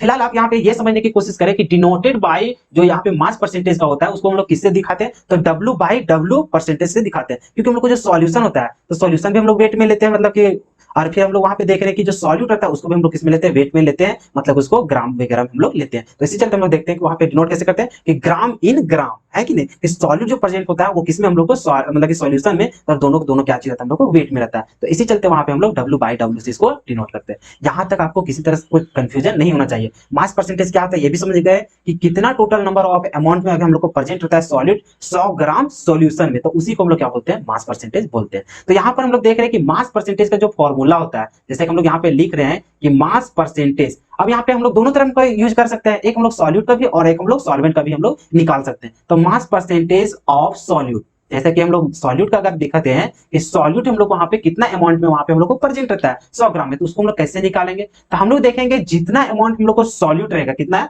जितना अमाउंट में हम लोग को सॉल्यूट रहेगा, तो हम लोग यहाँ पे यूज करते हैं क्या चीज WB। तो अब यहाँ पे समझिए, हालांकि आपको बता देते हैं, सबसे पहले लिख लेते हैं वेट ऑफ सॉल्यूट, और टोटल अमाउंट क्या था वहां पे सॉल्यूशन को हम लोग देखेंगे, तो टोटल अमाउंट को सॉल्यूशन निकालने के लिए हम लोग क्या लिखेंगे कि जो सॉल्वेंट का जो वेट होगा 100 और जो आपका सॉल्यूट का जो वेट होगा 100, दोनों को अगर जोड़ देंगे तो वही वो आपका क्या हो जाएगा, तो सॉल्यूशन का वेट हो जाएगा। अब यहाँ पे देखिए W भी क्या डिनोट करता है, तो W से हम लोग समझ गए वेट का दिखा रहा है, और यहाँ पे पहले ही आपको बता चुके हैं कि सॉल्यूट को हम लोग B से दिखाते हैं और सॉल्वेंट को हम लोग A से दिखाते हैं। तो यहाँ पर देख रहे हैं कि जब हम लोग सॉल्यूट का जब भी हम लोग निकालेंगे, अरे एक तरह से बोलिए ना कि परसेंटेज जो आप निकालते हैं बस उसी तरह से इसका भी निकालते हैं, कि जिसका भी निकालना है तो उसको ऊपर रखेंगे, टोटल को हम लोग नीचे रखेंगे, बस हो गया। अब यहाँ पर देख रहे हैं जैसे कोई मार्क्स ही निकालते हैं, सब्जेक्ट का जो कितना नंबर आया है, तो उसको क्या करते हैं कि जितना हम लोग को आया है टोटल कितना नंबर था, तो उससे हम लोग उसको डिवाइड कर देते हैं, बस निकल जाता है। तो उसी तरह से यहाँ हम लोग निकालेंगे कि जब सॉल्यूट का यहाँ पे पता कर रहे हैं कि कितना वो सॉल्यूशन में हम लोग को प्रेजेंट है, तो उसका वेट हम लोग को पता रहेगा, यहाँ पे निकालना पड़ेगा, तो WB हो गया, मतलब कि वेट ऑफ सॉल्यूट हो गया, और नीचे क्या हो जाएगा वेट ऑफ सॉल्यूशन। तो वेट ऑफ सॉल्यूशन कैसे निकलेगा भाई, तो जितना अमाउंट हमारा सॉल्यूट रहेगा और जितना अमाउंट हमारा सॉल्वेंट रहेगा, दोनों को अगर जोड़ देंगे तो हम लोग को किसका निकल जाएगा, तो सॉल्वेंट, मतलब कि सॉल्यूशन का वेट निकल जाएगा। तो इसी चलते यहाँ पे वेट ऑफ सॉल्यूशन ना लिख करके हम लोग जब अच्छा से निकाल रहे हैं तो उसको हम लोग क्या लिखेंगे WA प्लस WB, मतलब कि जितना वेट हम लोग को सॉल्वेंट करेगा और जितना वेट हम लोग को सॉल्यूट करेगा, दोनों को अगर हम लोग जोड़ देंगे तो वही तो हम लोग को हो गया सॉल्यूशन का वेट। तो इसी तरह से यहाँ पे हम लोग लिखेंगे उसका फॉर्मूला क्या, WB अपॉन में WA प्लस WB। और जब हम लोग परसेंटेज निकालते हैं, परसेंटेज निकालने के लिए क्या करते हैं हम लोग 100 से मल्टीप्लाई कर देते हैं। यहाँ तो कोई दिक्कत नहीं, कोई दिक्कत नहीं है। तो यही आपका क्या हो गया, मास परसेंटेज ऑफ सॉल्यूट का हो गया। अगर यहाँ पे हम लोग सॉल्वेंट का बात करते हैं तो उसका भी इजी है, बस उसी तरह से निकाल देंगे। चलिए, मास परसेंटेज ऑफ सॉल्वेंट, क्योंकि थोड़ा सा आपका जब न्यूमेरिकल वगैरह करेंगे ना तो वहां पे कभी कभी आपका सॉल्वेंट का भी पूछ देगा, तो इसी चलते हम लोग सॉल्वेंट का भी तो सीख लेते हैं। ठीक है, तो यहाँ पर क्या हो जाएगा, अगर सॉल्वेंट का निकाल रहे हैं तो ऊपर किसका हो जाएगा, तो सॉल्वेंट का वेट हो जाएगा, नीचे क्या हो जाएगा, टोटल सॉल्यूशन का वेट हो जाएगा, तो उसका भी क्या हो जाएगा, WA प्लस में WB हो जाएगा। और जब परसेंटेज निकाल रहे हैं तो क्या हो जाएगा, हम लोग को 100 से मल्टीप्लाई करना पड़ेगा। तो ये हो गया हम लोग को मास परसेंटेज। कितना आसान था, जब भी हम लोग को मास परसेंटेज निकालने बोलेगा तो वहां पे हम लोग को पता रहेगा, वहां पे हम लोग को पता रहेगा कि सॉल्यूट का वेट कितना है, सॉल्वेंट का वेट कितना है, या फिर सॉल्यूशन का वेट कितना है। डायरेक्ट जैसे कि मान के चलिए आपको बोलेगा सॉल्यूट का मतलब कि निकालना वहां पे मास परसेंटेज, ठीक है, मास परसेंटेज ऑफ सॉल्यूट, तो आप कैसे निकालेंगे, तो आपको वहां पे सॉल्यूट का वेट पता होना चाहिए, सॉल्वेंट मतलब सॉल्यूशन का वेट पता होना चाहिए, तभी तो आप लिखेंगे ऊपर सॉल्यूट का वेट और नीचे आप क्या लिखेंगे, तो सॉल्यूशन का वेट लिखेंगे, तभी तो आप निकाल सकते हैं। अगर यदि मान के चलिए आपको वहां पे सॉल्यूशन का वेट दिया ही नहीं गया हो और आपको क्या दिया गया रहेगा, वेट ऑफ सॉल्वेंट, तो आप क्या करेंगे, आराम से निकाल लेंगे। हम लोग को वेट हम लोग को सॉल्यूट का पता रहेगा और वेट हम लोग को सॉल्वेंट का भी पता रहेगा, तो हम जब भी हम लोग को मास परसेंटेज सॉल्यूट का निकालना पड़ेगा तो हम लोग क्या लिखेंगे, वेट ऑफ सॉल्यूट, और नीचे हम लोग को सॉल्यूशन की जगह हम लोग क्या लिखेंगे, तो सॉल्यूट का भी पता है और सॉल्वेंट का भी पता है, दोनों को जोड़ेंगे तो वही हम लोग को क्या हो जाएगा, सॉल्यूशन का वेट हो जाएगा। तो इसी वजह से यहाँ पे हम लोग इस फॉर्मूला में लिखे हैं WA प्लस WB, ताकि आपको पता चल सके कि हम लोग इस तरह से क्यों यूज करते हैं। ठीक है, डायरेक्ट हम लोग सॉल्यूशन का वेट अगर नहीं दिया रहे तब तो सॉल्यूशन तो हम लोग समझ गए ना कि सॉल्यूट और सॉल्वेंट को मिलाने से ही तो हम लोग को सॉल्यूशन बन रहा है। तो जितना हम लोग को सॉल्यूट का वेट होगा, जितना हम लोग को सॉल्वेंट का वेट होगा, तो दोनों को ऐड करेंगे तो वही हम लोग को क्या आ जाएगा, सॉल्वेंट मतलब कि सॉल्यूशन का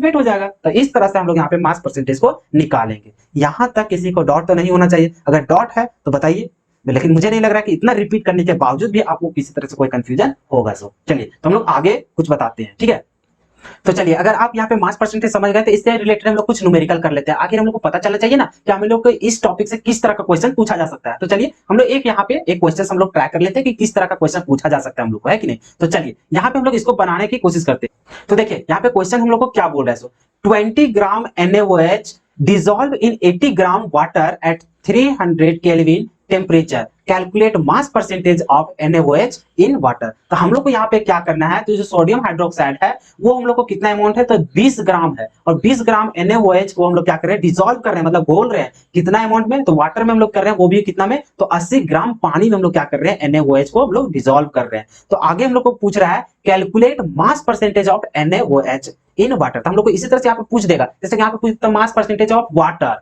तो हम लोग आराम से निकाल लेते हैं। लेकिन यहाँ पे क्या पूछा है, calculate mass percentage of NaOH in water, मतलब किसका निकालना हम लोग को, तो NaOH का हम लोग को मास परसेंटेज निकालना है। ठीक है, जो कि डिसॉल्व है किसमें, वाटर में। यहाँ तो कोई दिक्कत नहीं। तो अब यहाँ पे आपको ये छांटना है कि कौन आपका सॉल्यूट है और कौन आपका सॉल्वेंट, पहले ये डिसाइड होगा तब तो वहां पे निकालेंगे। लेकिन यहाँ पे अगर आपको बोल देता है सॉल्यूट सॉल्वेंट तो आप वहां पे कंफ्यूज कर सकते थे, लेकिन यहाँ पे साफ साफ जब बोल ही दिया है NaOH तो आप उसी को निकालेंगे, चाहे वो सॉल्वेंट है या फिर वो सॉल्यूट है, तो उससे आपको कोई फर्क नहीं पड़ता, क्योंकि नाम के अनुसार ही आप निकाल लेते कि ऊपर जिसका बोला है उसका ग्राम मतलब वेट और नीचे टोटल निकाल देते हैं सॉल्यूशन का, तो वैसे भी निकल जाता है। लेकिन हम लोग सबसे पहले देखते हैं कि सॉल्यूट किसको पहचानेंगे, सॉल्वेंट कैसे पहचानेंगे। तो हम लोग क्या जानते थे सॉल्यूट और सॉल्वेंट के बारे में, कि जो हम लोग को लेस अमाउंट में रहेगा उसको हम लोग क्या बोलते हैं, सॉल्यूट, और जो हम लोग को लार्ज अमाउंट में रहता है उसी को हम लोग क्या बोलते हैं, सॉल्वेंट। तो यहाँ पर हम लोग देख रहे हैं कि जो NaOH का वेट दिया गया है वो कितना दिया हम लोग को, 20 ग्राम दिया, और वही हम लोग देख रहे हैं कि वाटर, और वाटर का यहाँ पे वेट जो देख रहे हैं वो कितना है, 80 ग्राम। बताइए 20 बड़ा है कि 80 बड़ा है, तो आप बोलेंगे 80 बड़ा है। तो इसका कहने का मतलब है कि जो वाटर है वो ज्यादा अमाउंट में, मतलब जो सॉल्वेंट होगा इस सॉल्यूशन में वो कौन होगा, आपका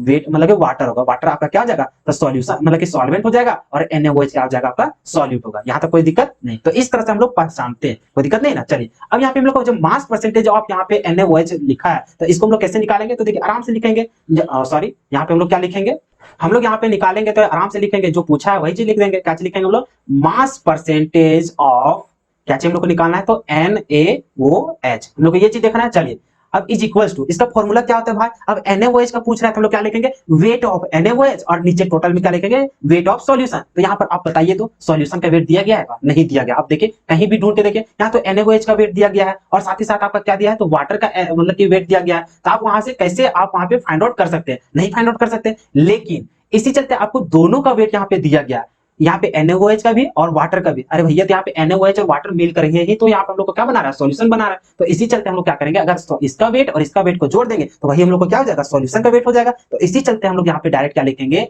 तो यहाँ पे हम लोग लिखेंगे वेट ऑफ, WT का मतलब आप समझ जाइएगा, वेट लिखे, ठीक है। तो वेट ऑफ क्या चीज यहाँ पे लिखेंगे, तो NaOH, तो वही चीज लिखेंगे। चलिए, जिसका निकालना होता है उसका ऊपर लिखते हैं, नीचे हम लोग क्या लिखते हैं, सॉल्यूशन का वेट। तो सॉल्यूशन कैसे लिखेंगे भाई, हम लोग को दिया नहीं गया, तो वेट ऑफ NaOH और वेट ऑफ वाटर को हम लोग जोड़ देंगे। तो यहाँ पे हम लोग लिखेंगे क्या चीज, तो यहाँ पे लिखेंगे वेट ऑफ किसका, तो NaOH प्लस क्या लिखेंगे हम लोग यहाँ पे, तो वेट ऑफ किसका, वेट ऑफ वाटर।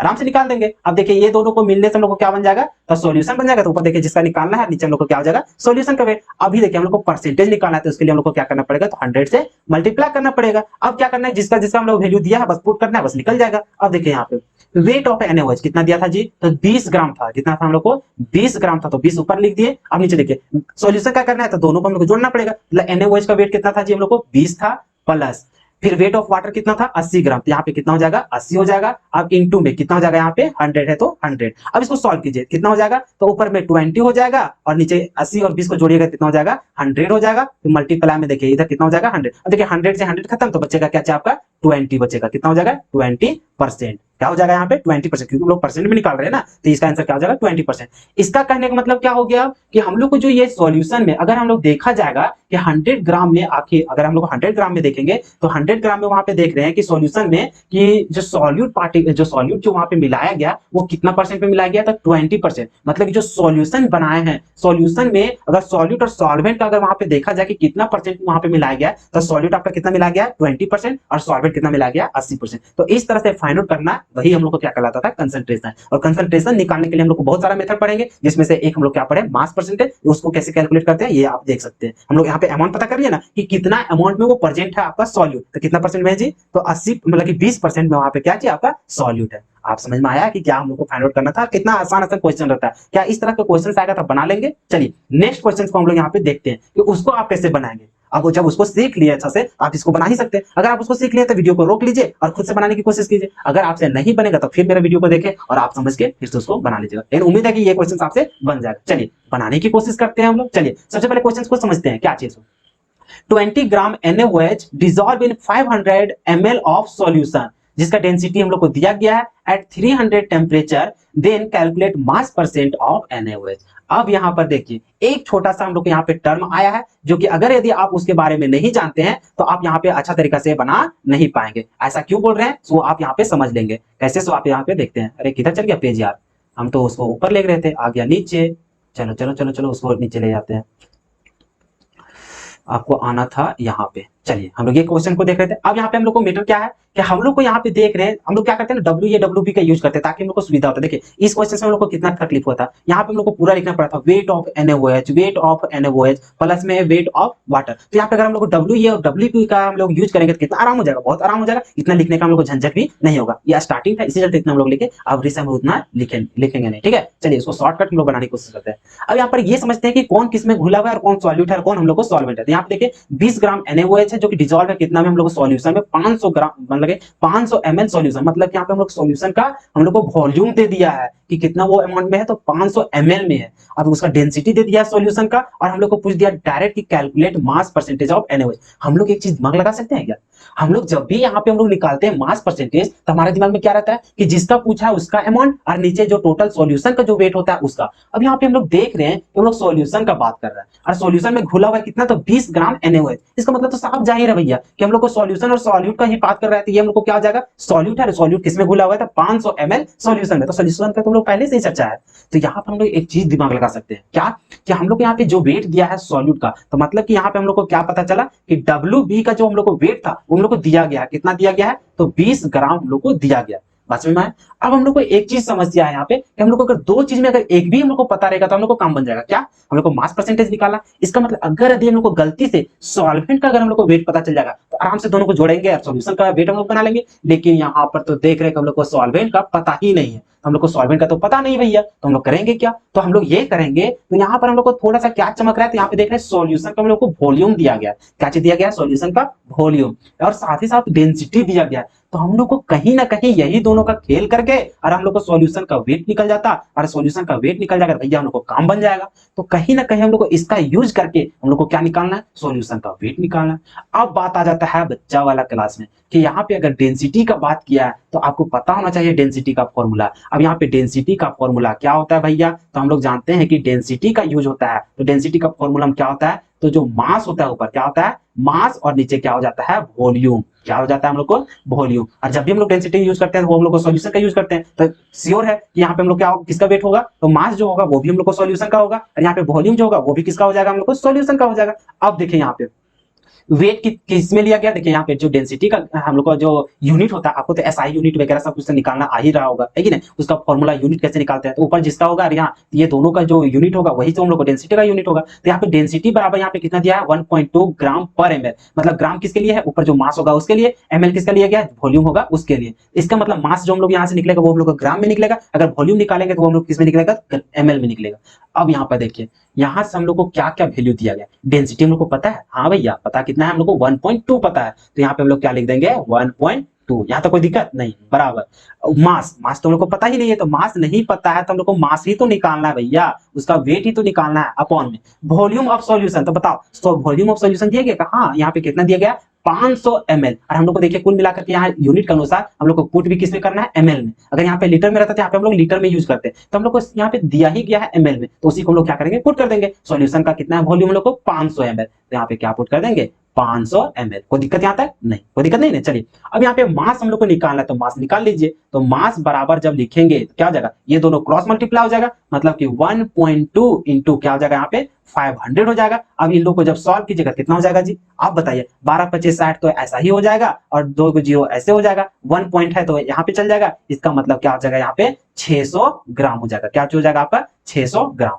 कोई दिक्कत यहाँ तक नहीं। देखिए आप इसको कैलकुलेट कीजिएगा कितना हो जाएगा 600 ग्राम। तो इसका कहने का मतलब हो गया कि वेट ऑफ जो सॉल्यूशन होगा वो कितना निकल गया 600 ग्राम। तो आपको पता चलेगा कि सॉल्यूट का भी आपका पता है वेट, और यहाँ पे सॉल्यूशन का वेट पता है। अब तो निकल जाएगा जी, आराम से निकल जाएगा, आपको जोड़ने घटाने का कोई जरूरत होगा ही नहीं। अब आराम से हम लोग को निकालना क्या चाहिए, मास परसेंटेज NaOH का, तो ऊपर लिखेंगे मास परसेंट मतलब कि मास ऑफ NaOH, और नीचे क्या लिखेंगे वेट ऑफ सॉल्यूशन, बस निकल तो गया। चलिए इसको हम लोग क्या लिखेंगे यहाँ पे, तो यहाँ पे हम लोग लिखेंगे मास परसेंटेज। जब हम लोग को निकल गया सारा कुछ, अब सारा कुछ जो इन्फॉर्मेशन हम लोग को निकालना था वो सारा कुछ पता है, तो मास परसेंटेज ऑफ NaOH यही चीज हम लोग को निकालना है। अब चलिए इसका फॉर्मूला क्या होगा जी भैया, तो यहाँ पे हम लोग जान रहे हैं कि वेट ऑफ सॉल्यूट, तो WP से उसको दिखा दिए, या फिर आप लिखना चाहे तो वेट ऑफ NaOH लिख सकते हैं। चलिए नीचे आप क्या हो जाएगा, तो वेट ऑफ सॉल्यूशन, तो यहाँ पे डायरेक्ट क्या लिख देते हैं W, और यहाँ पे क्या लिख देते हैं सॉल्यूशन के लिए ऐसा है। आप तो समझ जाएंगे SOL और ऊपर में N रहेगा, जिसको क्या बोलेंगे सॉल्यूशन बोलेंगे, कोई दिक्कत। तो वेट ऑफ सॉल्यूशन हो गया। अब जब हम लोग को परसेंटेज निकाल रहे थे यहाँ पे क्या हो जाएगा 100 हो जाएगा, कोई दिक्कत यहाँ तक। चलिए वेट ऑफ सॉल्यूट, तो आपको पता है कि सॉल्यूट का वेट कितना दिया था जी, NaOH का 20 ग्राम दिया था, तो यहाँ पे क्या लिखेंगे हम लोग 20 लिखेंगे, और वेट ऑफ सॉल्यूशन तो अभी अभी निकाले कितना निकाले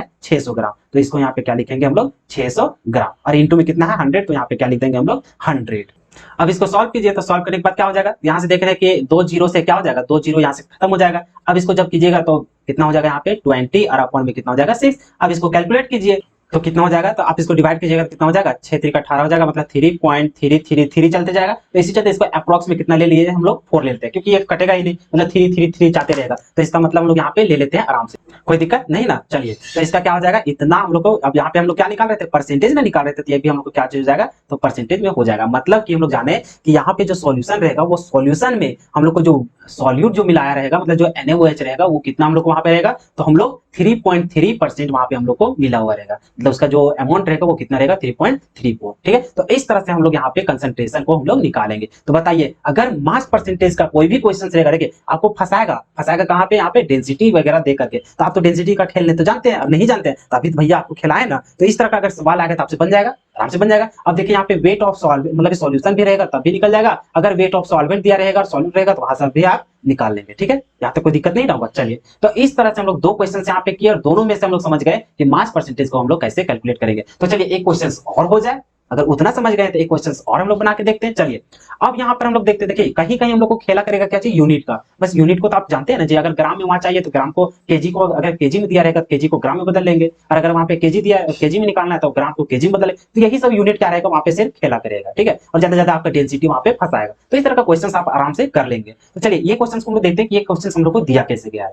चलिए तो NaOH and water present in a container 2:3 mass ratio, calculate mass percentage of NaOH in container. तो देखिए इस तरह का क्वेश्चन आपको बहुत फंसाने के चांस है, लेकिन आपको घबराना एकदम नहीं है। अभी मैं आपको बताया भी नहीं, लेकिन आप अगर थोड़ा सा भी दिमाग लगाते तो आप उसका हल कर लेंगे। देखिए आपको कहाँ ऐसा बताया जाएगा सो, और आप कहाँ से इसको सॉल्व कर सकते थे। सो आपको जहाँ पे मास परसेंटेज बताया गया था, यहाँ पर आप एक थोड़ा सा आप ध्यान दे सकते हैं। यहाँ पर आपको मास परसेंटेज ऑफ सॉलिड भी निकालना सिखाए थे, मास परसेंटेज ऑफ सॉल्वेंट भी निकालना सिखाए थे, ठीक है। अब दोनों में से देखिए, अगर ये दोनों का, अब वहां पे क्या था, हम लोग को रेशियो दिया हुआ था 2:3 था ना, और वहां पर देख सकते हैं क्वेश्चन में जो दिया हुआ था, क्वेश्चन में क्या था कि NaOH और वाटर का जो प्रेजेंट है कंटेनर में, वो कितना रेशियो में प्रेजेंट है, तो 2:3 में। मतलब कि अगर वहां पे अमाउंट हम लोग कोई भी कंसंट्रेशन वहां पे हम लोग फाइंड आउट करेंगे सॉल्यूशन में कि हम लोग को वाटर कितना अमाउंट में प्रेजेंट है और हम लोग को NaOH कितना प्रेजेंट है कि नहीं, तो वहां पे हम लोग को देखा गया कि अगर वो दोनों का अगर रेशियो किया जाएगा कि जितना अमाउंट में हम लोग को प्रेजेंट है सॉल्यूट और जितना अमाउंट में प्रेजेंट हम लोग को सॉल्वेंट, तो दोनों का अगर रेशियो किया गया तो रेशियो करने के बाद हम लोग को क्या मिला, हम लोग को 2:3, मतलब 2:3 में हम लोग को मिला। तो इसका करने का मतलब क्या, अगर यदि हम लोग मास परसेंटेज ऑफ सॉल्यूट निकाल लेते हैं और मास परसेंटेज ऑफ सॉल्वेंट निकाल लेते हैं, और अगर दोनों को हम लोग, क्योंकि देखो हम लोग को अमाउंट तो पता नहीं ना भैया, और यहाँ पे जब हम लोग को पता बोल दिया पहले से कि जो सॉल्वेंट और सॉल्यूट जो प्रेजेंट है कंटेनर, वो कैसा हम लोग को रेशियो दिया गया, तो 2:3 में हम लोग को दिया गया है। तो इसका मतलब हम लोग को क्या समझ में आ गया, हम लोग को अमाउंट पता है कि NaOH कितना मतलब कि प्रेजेंट है और वाटर हम लोग को कितना प्रेजेंट है, कितना है 2:3 में। तो इसका मतलब हम लोग क्या समझे कि हम लोग को पता है NaOH का भी अमाउंट, और हम लोग वहां पे देखे कि वाटर का भी। तो ये हम लोग को कैसे निकालते हैं, जिसको हम लोग मास परसेंटेज से निकालते थे, तो मास परसेंटेज से अगर निकालते हैं तो इसका मतलब है कि अगर मास परसेंटेज हम लोग को पता रहता, और अगर हम लोग को मास परसेंटेज ऑफ NaOH और मास परसेंटेज ऑफ वाटर रहता, और दोनों को अगर हम लोग डिवाइड कर देते, तो डिवाइड करने से हम लोग को वहां पे क्या मिलता है, रेशियो मिलता है कि नहीं। जब भी हम लोग का रेशियो की बात होता है, क्या होता है कि अगर दो चीजों का, कोई भी दो चीज रहता और उन दोनों के बीच में अगर रेशियो पता है, तो हम लोग क्या करते हैं, दोनों को डिवाइड कर देते हैं, और डिवाइड करने के बाद जो वैल्यू होता है वही हम लोग क्या बोलते हैं कि उसका वो रेशियो आया। तो अगर हम लोग को NaOH का हम लोग को अगर यहाँ पे परसेंटेज पता चल जाता है, मास परसेंटेज, और अगर हम लोग को यहाँ पे वाटर का भी पता चल जाता है, अगर दोनों को हम लोग डिवाइड करते तो उससे हम लोग को क्या पता चलता कि वो कितना अमाउंट में प्रेजेंट है, वो हम लोग को रेशियो पता चल जाता। अब यहाँ पे हम लोग ध्यान देते हैं, और उसका अगर हम लोग वहां से वो हम लोग को पता चल जाएगा, तो आराम से हम लोग ये भी हम लोग पता कर सकते हैं। अब वो हम लोग कैसे पता करेंगे, तो आपको एक टर्म का यूज करना पड़ेगा यहाँ पे थोड़ा सा, वो क्या करना पड़ेगा आपको यहीं पे बताने वाला था, लेकिन सोचा कि चलो क्वेश्चन आएगा तो उसमें आपको बता दूंगा। यहाँ पर देखिए कि हम लोग को वेट पता चल जाएगा, सॉल्यूट और सॉल्वेंट का दोनों को अगर रेशियो दिया रहेगा ना, तो रेशियो के अनुसार हम लोग क्या करेंगे, तो सॉल्यूट का वेट भी पता चल जाएगा, सॉल्वेंट का वेट भी पता चल जाएगा। अगर दोनों हम लोग को पता चल जाएगा तो आराम से हम लोग किसी का भी मास परसेंटेज निकाल सकते हैं। अब देखिए यहाँ से दोनों का फॉर्मूला हम लोग यहाँ पे यूज करते हैं, ठीक है। अब दोनों का थोड़ा सा न्यू स्लाइड हम लोग ले लेते हैं यहाँ पे, ताकि हम लोग को थोड़ा अच्छा लगेगा, थोड़ा हम लोग वो कंसेप्ट को यहाँ पे ऐड कर सके, ठीक है। चलिए, तो ये चीज हम लोग को था यहाँ पे। अब ये दोनों को अगर हम लोग डिवाइड कर देते हैं तो क्या होगा, सो यहाँ पे देखिए, अगर हम लोग यहाँ पे जो मास परसेंटेज था, मास परसेंटेज ऑफ सॉल्यूट क्या चीज था, मास परसेंटेज ऑफ सॉल्यूट, और अगर उसको हम लोग डिवाइड कर देते हैं किससे, तो मास परसेंटेज ऑफ सॉल्वेंट से, मास परसेंटेज ऑफ सॉल्वेंट से, ठीक है। तो अगर हम लोग इसको डिवाइड कर देते हैं तो देखिए आखिर हम लोग को वैल्यू क्या मिलेगा। सो तो आप यहाँ पे देख सकते हैं कि मास परसेंटेज ऑफ सॉल्यूट रहता है, तो यहाँ पे देख रहे हैं WB इंटू 100, और नीचे देख रहे हैं WA प्लस WB, इसमें भी देख रहे हैं तो ऊपर WA और इंटू में 100, नीचे भी क्या है WA प्लस WB। अब आप ही बताइए, अगर ये दोनों को आपस में डिवाइड कर देंगे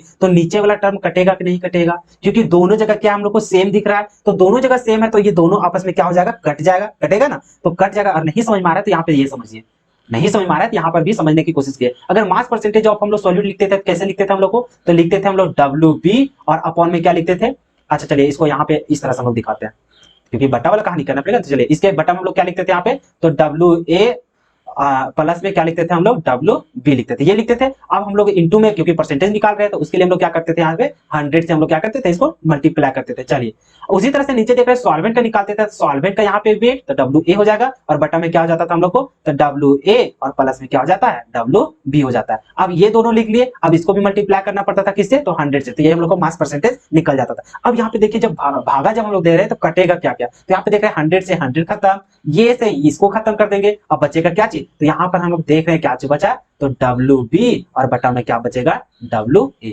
मतलब कि जब भी हम लोग रेशियो निकालेंगे मास परसेंटेज ऑफ सॉल्यूट और मास परसेंटेज ऑफ सॉल्वेंट, तो उसका जब हम लोग रेशियो को अगर निकालेंगे तो वो हम लोग को क्या निकलता है, तो हम लोग को वेट निकलता है। क्या निकलता है, वेट। अगर हम लोग मास परसेंटेज ऑफ सॉल्यूट और मास परसेंटेज ऑफ सॉल्वेंट का अगर रेशियो निकालेंगे तो हम लोग को वही पता चलता है, वेट ऑफ सॉल्वेंट और वेट ऑफ सॉल्यूट हम लोग को पता चल जाता है। तो उसी तरह से हम लोग और यहाँ पे आप बोलेंगे यहाँ पे परसेंटेज निकाल रहे हैं और वहां पर बोल रहा है कि उतना उतना प्रेजेंट है अमाउंट में, तो आपको एक ही चीज न बताएं, अगर हम लोग परसेंटेज भी निकालते हैं मास परसेंटेज, तो उससे भी हम लोग को पता चलता है कि कितना अमाउंट में वो प्रेजेंट था। तो भैया हम लोग को पहले ही पता चल गया कि 2:3 में वो प्रेजेंट है, बात समझ में आया। तो हम लोग रेशियो निकाल लिए, चाहे आप यहाँ पे परसेंटेज के अनुसार से पता कीजिए या फिर आपको पहले से ही पता है कि वो कितना अमाउंट में, तो कुल मिला के वही चीज ना पता होता है। तो इसी चलते हम लोग यहाँ पे क्या दिमाग लगाए, मास परसेंटेज का, क्योंकि हम लोग को यहाँ से थोड़ा सा हिंस मिला। तो हिंस ये मिला कि अगर दोनों को डिवाइड कर देंगे तो हम लोग को कुल मिलाकर क्या बन जाता है, वेट ऑफ सॉल्वेंट, और मतलब सॉल्यूट और वेट ऑफ सॉल्वेंट हम लोग को बन जाता है। तो यहाँ से हम लोग को वेट पता चल जाएगा। तो इसी तरह से यहाँ पे क्वेश्चंस को अगर यहाँ पे देखा जाए ये वाला सवाल में, तो जो रेशियो दिया हुआ था,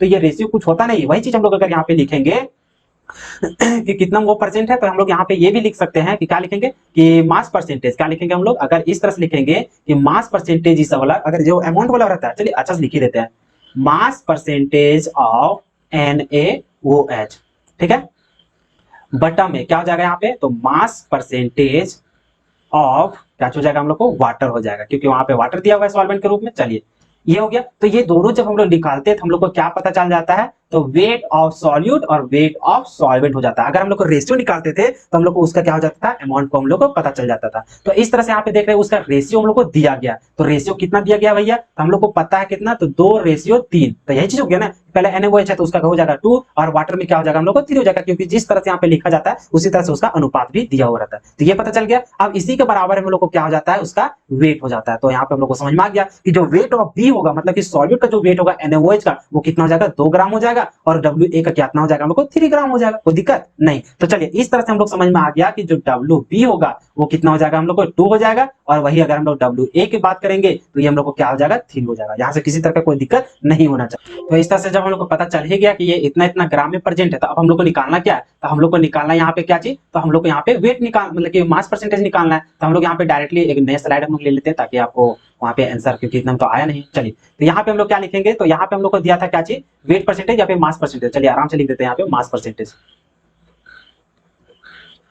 क्या था हम लोग को, तो मास परसेंटेज हम लोग को निकालना था। तो यहाँ पे हम लोग क्या लिखेंगे, तो मास परसेंटेज ऑफ कितना निकालना था, मास परसेंटेज ऑफ NaOH हम लोग को निकालना था। यहाँ तो कोई दिक्कत नहीं। चलिए तो उसको कैसे लिखेंगे हम लोग, तो वेट ऑफ B और नीचे क्या हो जाएगा, वेट ऑफ A प्लस में वेट ऑफ B और इंटू में कितना हो जाएगा 100। ये क्या, कोई दिक्कत नहीं होना चाहिए। चलिए अब WB हम लोग को पता था कि 2 था, और नीचे हम लोग को WA का कितना था 2 और प्लस, अच्छा सॉरी यहाँ पे कितना था, ये 3 था, और ये कितना था हम लोग को 2 था, तो ये प्लस हो गया यहाँ पे। चलिए इंटू कितना हो जाएगा 100। तो यहाँ पर हम लोग देख रहे हैं कितना हो जाएगा 2 और नीचे कितना हो जाएगा 5 और इंटू में कितना हो जाएगा 100। अब इसको हल कीजिएगा कितना हो जाएगा 2 इंटू 5 से इसको कैलकुलेट कीजिएगा कितना हो जाएगा आपका 20 हो जाएगा, और टोटल कितना हो जाएगा आपका 40 हो जाएगा। तो ये कितना हो गया 40%। तो इस तरह से मास परसेंटेज ऑफ NaOH हम लोग कैलकुलेट कर लिए। ठीक है, अब यहाँ पे एक आपको कंसेप्ट देते हैं।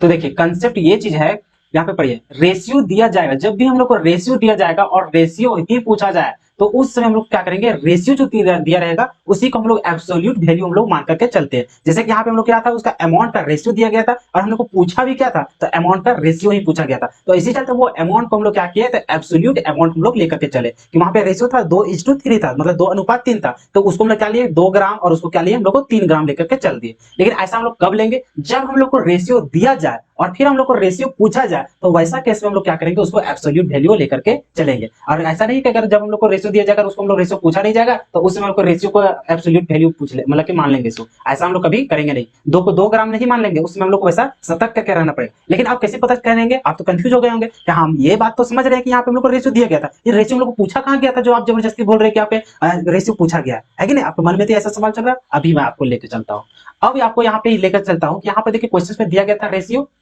पूछा तो आपको पता नहीं चल रहा, पूछा तो गया था मास परसेंटेज, लेकिन आपको जब मैं बोल रहा हूँ कि वहां पे हम लोग को रेशियो ही पूछा गया था, तो आप तो हमसे लड़ गए कि नहीं, वहां पे हम लोग को मास, मतलब कि रेशियो, हम लोग को वहां जो मास परसेंटेज पूछा गया ना कि हम लोग को रेशियो। लेकिन अभी मैं आपको थोड़ा सा दिमाग लगाने के लिए बोलता हूँ कि भैया आप बताइए कि जो हम लोग मास परसेंटेज जो निकालते हैं वो हम लोग रेशियो है कि नहीं है।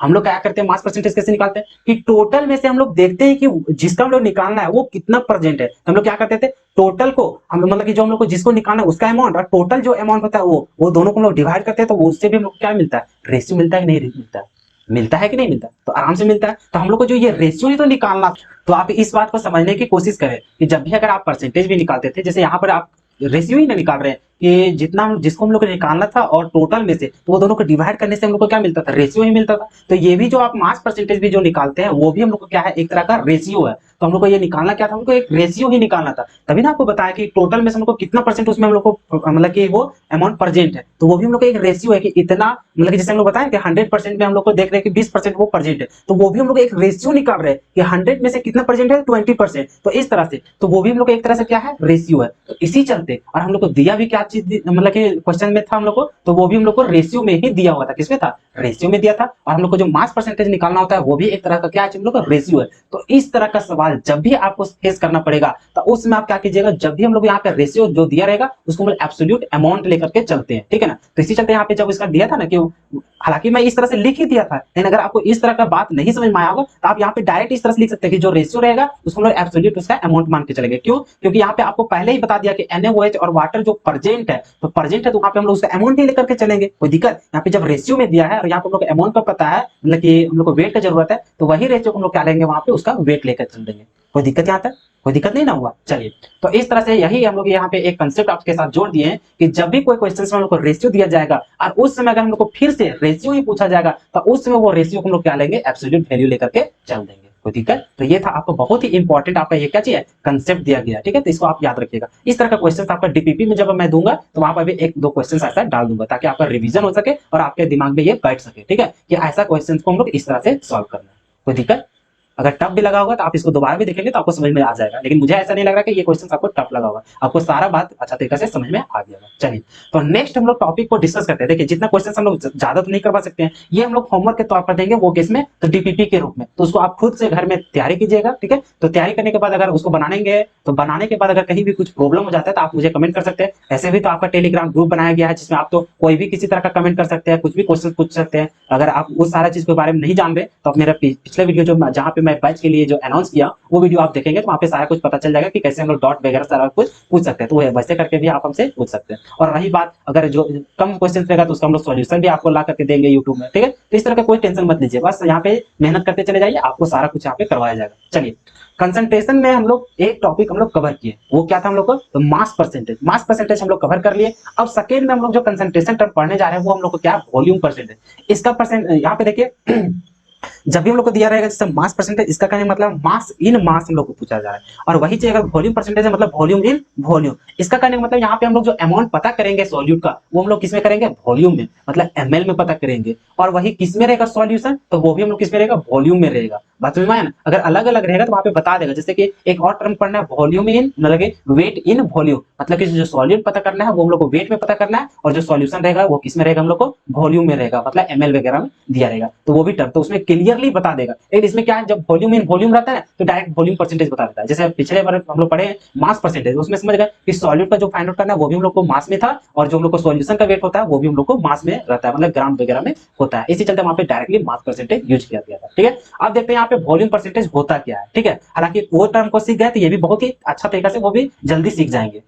तो जैसा कि यहाँ पे देख रहे हैं सेकंड टर्म क्या है हम लोग को, वॉल्यूम परसेंटेज। तो वॉल्यूम परसेंटेज क्या है, तो आप तो नाम से ही यहाँ पे समझ गए कि यहाँ पे सॉल्यूट भी हम लोग को वॉल्यूम में देखना है, और हम लोग को जो सॉल्यूशन रहेगा उसको भी हम लोग वॉल्यूम में देखना है, मतलब ml वगैरह में देखेंगे। देखिए, तो इसका कुछ नहीं है, यहाँ पे फिर हम लोग अमाउंट को भी पता करेंगे सॉल्यूट को, लेकिन यहाँ वहाँ पे हम लोग क्या था कि ग्राम में चेक करते थे क्योंकि वहाँ पे वेट का बात था, लेकिन यहाँ पे हम लोग वॉल्यूम का चेक करेंगे। इसी चलते इसको किसमें लेना है हम लोग को, ml में। और कितना अमाउंट में, तो 100 ml ऑफ सॉल्यूशन में हम लोग चेक करेंगे। जैसे वहाँ पे क्या था कि 100 ग्राम ऑफ सॉल्यूशन में हम लोग देखते थे कि कितना ग्राम हम लोग को सॉल्यूट प्रेजेंट है उसमें, तो उसको हो जाता था मास परसेंटेज। वही अब वॉल्यूम परसेंटेज की 100 ml में कितना ml हम लोग को सॉल्यूट प्रेजेंट है, तो उसी को हम लोग बोल देते हैं क्या चीज, वॉल्यूम, मतलब कि वॉल्यूम परसेंटेज। ठीक है, वही चीज लिखा हुआ है, amount of solute in ml present in 100 ml of solution is known as क्या चीज, वॉल्यूम परसेंटेज, जिसको डिनोट किया जाएगा कैसे, तो v बटा में v परसेंटेज। ठीक है, जैसे वहां पे वेट परसेंटेज को क्या था, मास परसेंटेज को w बाई w परसेंटेज, वहां पे क्या हो जाएगा वॉल्यूम परसेंटेज को v बाई v परसेंटेज। ठीक है ना। चलिए, अब वॉल्यूम परसेंटेज का जो यहाँ पे इसका जो फॉर्मूला होगा वो क्या हो जाएगा, वॉल्यूम ऑफ सॉल्यूट ऊपर और नीचे क्या हो जाएगा, वॉल्यूम ऑफ सॉल्यूशन, और इनटू क्या हो जाएगा 100। सिमिलर उसी जैसा है, कोई दिक्कत यहाँ पर नया टर्म तो आया नहीं। अगर उसको समझ गए तो इसको भी अच्छा तरीका से आप समझ सकते हैं। तो इसका भी उसी तरह से हम लोग क्या करेंगे, सॉल्यूशन करते चले जाएंगे। ठीक है, इसका भी अगर न्यूमेरिकल आएगा तो उसी तरह से हम लोग बनाएंगे, कोई दिक्कत नहीं ना, उसी जैसा सेम है। अगर मास परसेंटेज को समझ गए तो वॉल्यूम परसेंटेज भी सिमिलर है, कुछ है इसमें अंतर नहीं, बस ऐसे वहां पे वेट था हम लोग को उसमें ग्राम में देखते थे, यहाँ पे हम लोग एमएल में देखेंगे, कोई दिक्कत यहाँ तक नहीं। चलिए नेक्स्ट टर्म को भी हम लोग एक ही साथ पढ़ लेते हैं, उसके बाद इसका हम लोग क्या करेंगे, न्यूमेरिकल एक ही साथ करेंगे, क्योंकि यहाँ पे जो वॉल्यूम बाय वॉल्यूम परसेंटेज का जो होता है और जो मास बाय वॉल्यूम परसेंटेज का जो न्यूमेरिकल होता है वो एक दूसरे से मर्ज हो जाता है, इसी वजह से दोनों टर्म को पहले पढ़ लेते हैं, उसके बाद इसका न्यूमेरिकल करेंगे, कोई दिक्कत नहीं होगा। चलिए अब यहाँ पे देखिए मास बाय वॉल्यूम परसेंटेज, इसका मतलब क्या है, यहाँ पर फिर हम लोग अमाउंट पता करेंगे सॉल्यूट का, लेकिन किसमें, हम लोग इसमें मास के बारे में, मतलब हम लोग ग्राम में चेक करेंगे, और जो हम लोग को सॉल्यूशन रहेगा तो सॉल्यूशन किस में रहेगा, हम लोग को वॉल्यूम में रहेगा।